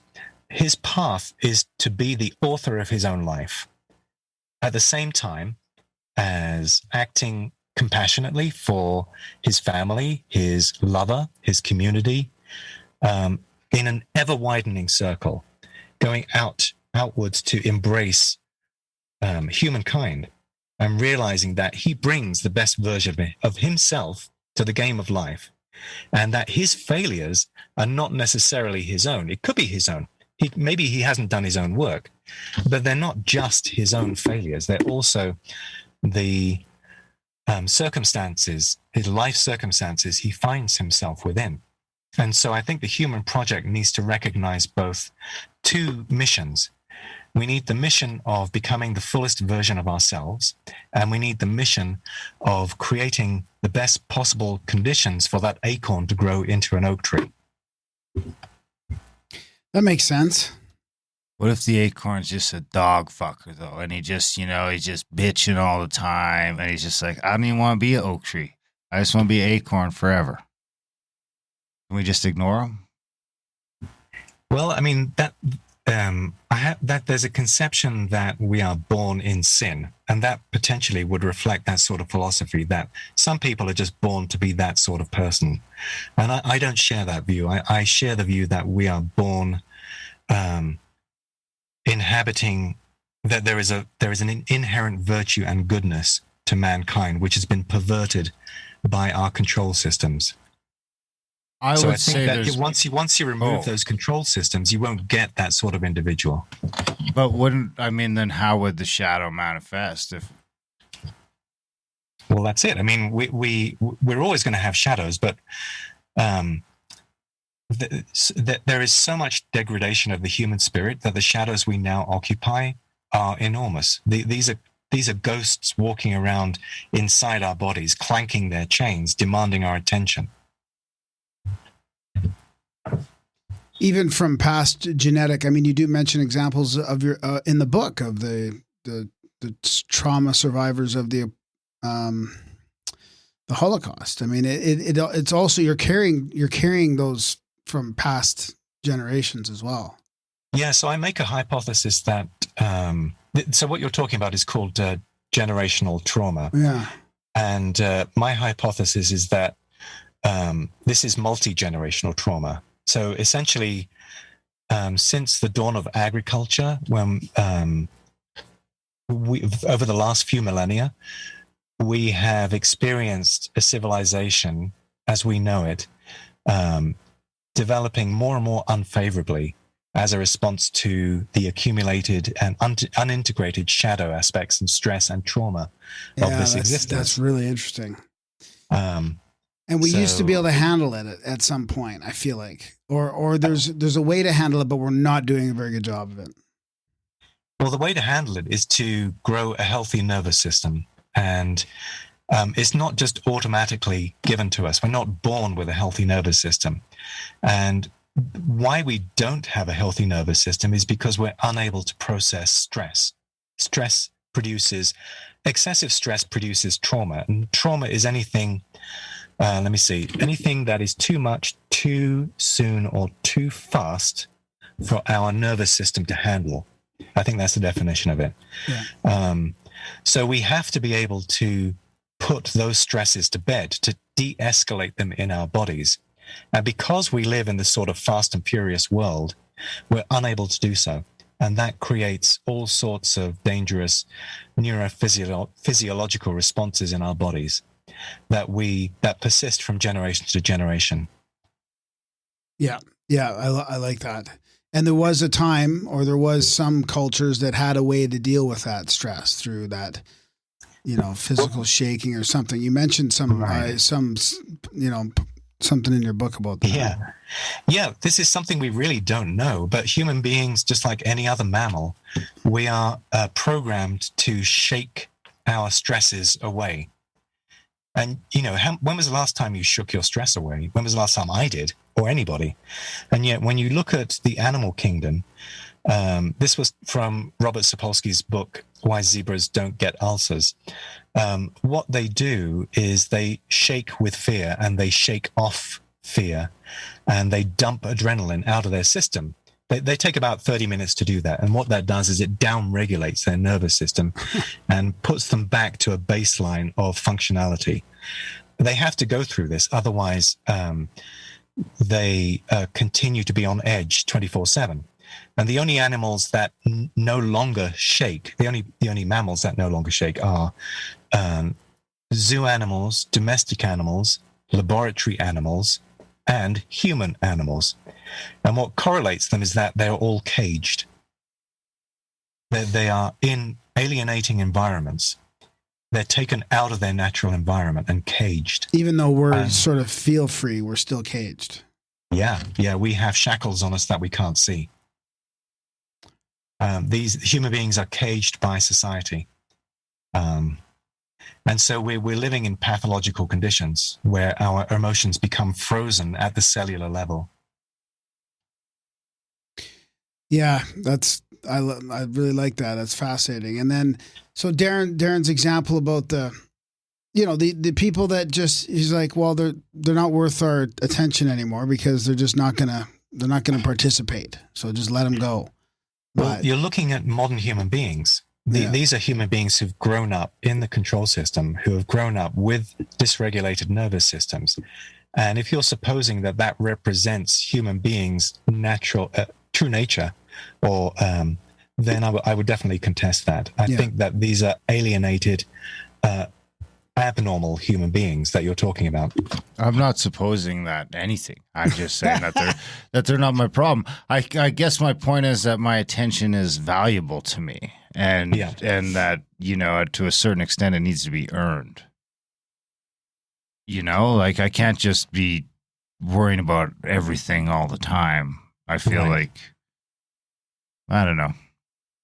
Well, I don't think worrying is ever the answer, but maybe. Yeah.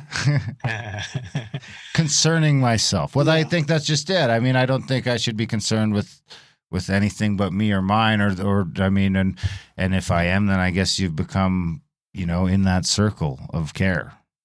And you probably don't get back out of it. You know what I mean? And I'm a pretty nice guy. Like I'll help you if I see you broken down. I don't fight with people. I don't yell. I like to consider myself a pretty grounded individual, but I mean, I can't be worried about everybody all the time. I got my own shit to worry about. I mean, it's a full-time job keeping my shit together. No, but it's also an interesting time right now where you're kind of, you're prepping as well, right? Like we're at a time where we have to start realizing like what if I'm not prepared, how am I going to help anybody else prepare? It's kind of like putting the oxygen mask on yourself first. It's like if other people get their water when your bucket's overflowing. Yeah. Not because you're dumping out bits of bucket. It's like this motherfucker taking all my water every fucking week and I barely got any for myself. And that's the danger, I think, of getting into that, of putting the other people ahead of yourself. And I mean, you got it with your kids and stuff like that, and it's going to come up here and there where you need to. But I really think that if you build a strong you, then when that does come up, you'll be in a better position to sort of just help by association. It's sort of like that.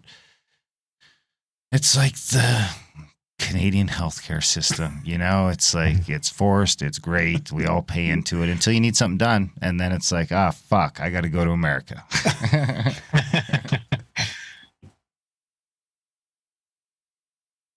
What else you got, Graham?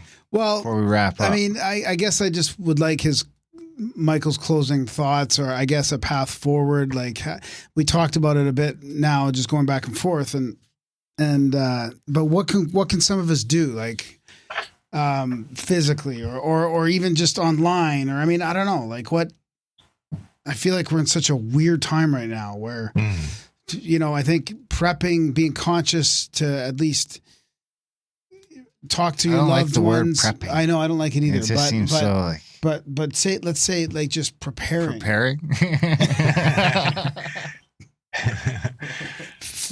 Responsibility. Yeah. Yeah.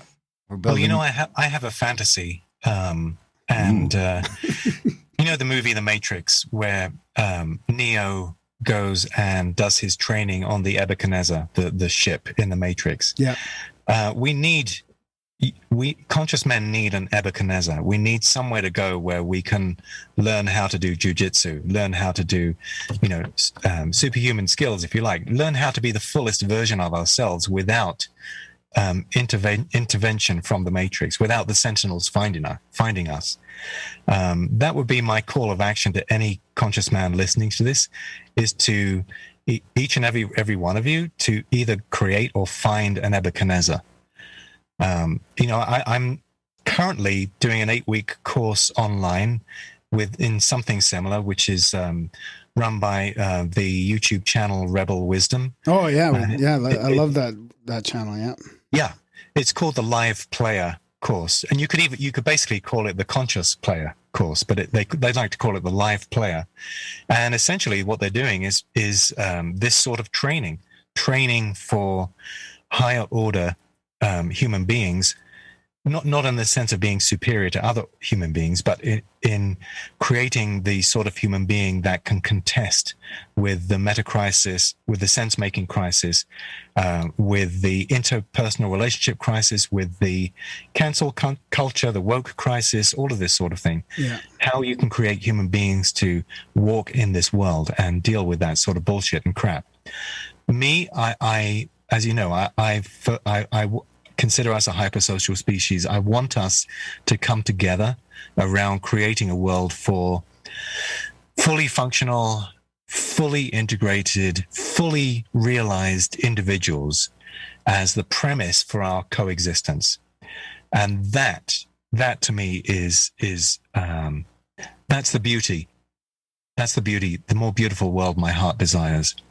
And in order for that to happen, I think we need to replace the current global economic system, which places profit before people, replace it with something more evolved. I think we need to recognize our trauma patternings as a species and as individuals, and recognize, let's come back to masculinity. The world as it's been created has... a man is judged by what he does for society. He's a human doing. He's not a human being.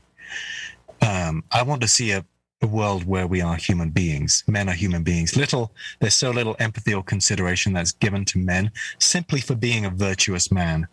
Being a virtuous man doesn't fucking pay the bills. We don't get paid for that. It doesn't compete with getting shit done. But conscious men would do well to work towards that sort of world where we create the fundamental conditions for a society which, let's say we could monetize. If we could monetize wisdom, authenticity, integrity, compassion, courage, if we got paid for internalizing those qualities within us, if we were paid to do that, but we're not. We're paid to produce shit. We're paid to work for people. So, we need to realign our values as a species and actually create optimized human beings rather than optimized market system. Excellent. Well said. Where can our listeners track you down if they want to get some more Michael Ronin? Are you any of the social medias or website? I do have a website. I really don't like social media because it's where people go to become the shittiest versions of themselves. Yeah. It's a race to the bottom of the brainstem with most of them because of the algorithms there. So I do have a website, michaelronin.net, and my book is available on Amazon, Modern Masculinity for the Conscious Man, Making Sense in Troubled Times, audiobook coming soon. Self-narrated. Yeah, self-narrated. It's a lot of fun. It's a lot of fun getting into this. Excellent. But Darren, you were saying that about your personal experience. I think you were selling yourself short, because what you're doing along with Graham is a podcast which brings knowledge to the masses. You are reaching out to your fellow man. You are hypersocial. This is good work that you're doing. You're not just in this for yourself. Yeah, good point. Yeah. Well, I might do this for 8 years. Well, I might be. You're a good man, Darren. No, that's a Thank you, that's sir. a great You too. point. Yeah. Yeah, no, this has been an awesome chat. I really like it. And your book was fantastic. We recommend it to people for sure. And like how you hit everything straight up in the book. And yeah, I mean, there's a lot of stuff we didn't even cover, but people can go. It's a long book too. How many pages is it? It was hard to tell in the.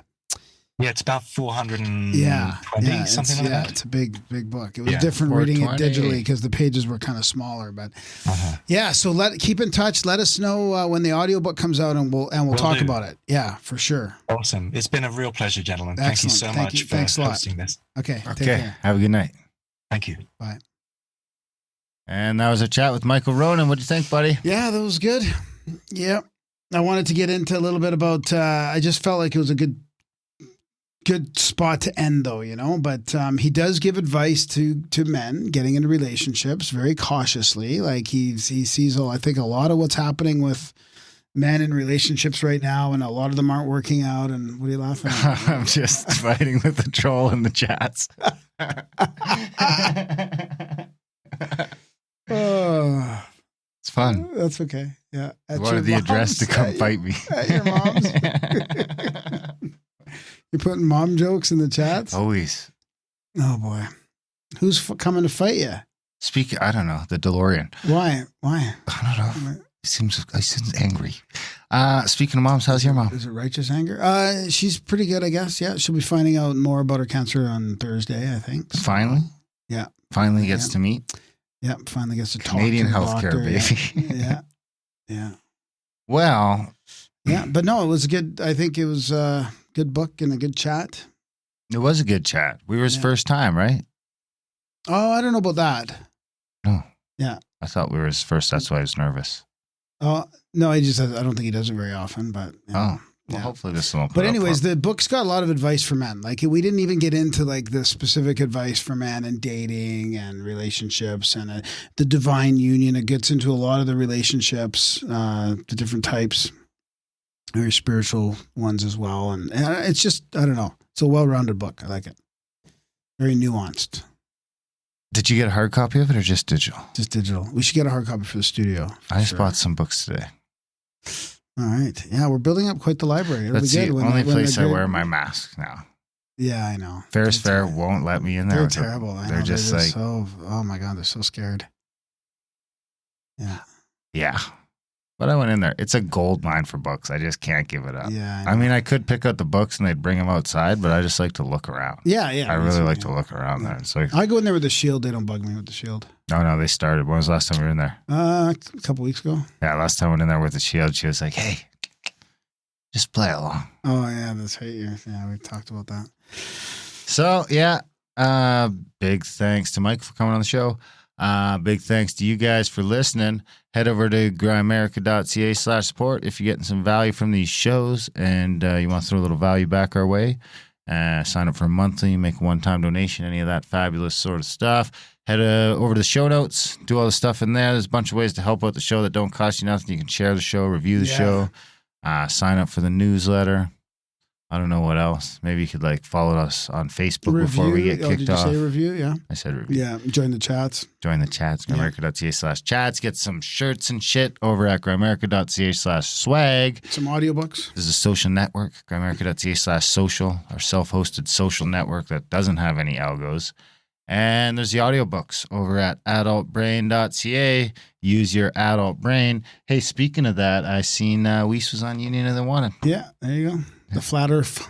We have him to thank for our company name. There you go. Yeah. I think that's about it. We love you guys. Thanks for listening, and we will see you next week. I sat on the wall.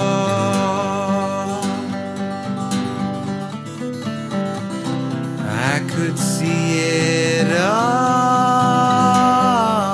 Trickery was afoot, and evil was at its root.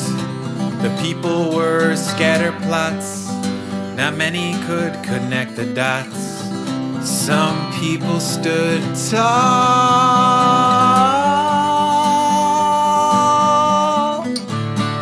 in spite of their righteous voices made small.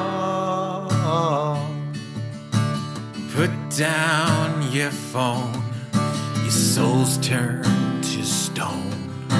The rhythm of the algorithm has driven a schism, created this prison. I'm shocked and appalled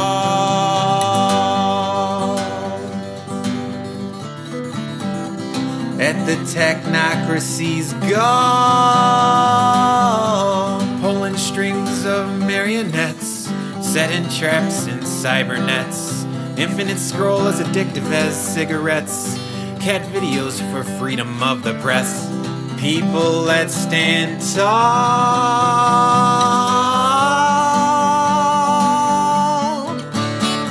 in spite of our righteous voices made small. Put down your phone, your souls turn to stone. The rhythm of the algorithm has driven a schism, created this prison. Double click uninstall.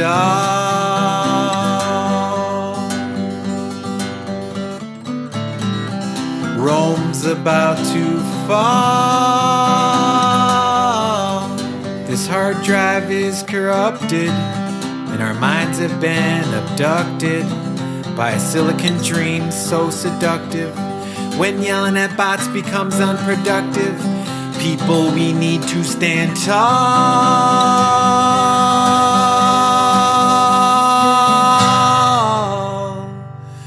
In spite of our righteous voices made small. Put down your phone, your souls turn to stone. The rhythm of the algorithm has driven a schism, created this prison.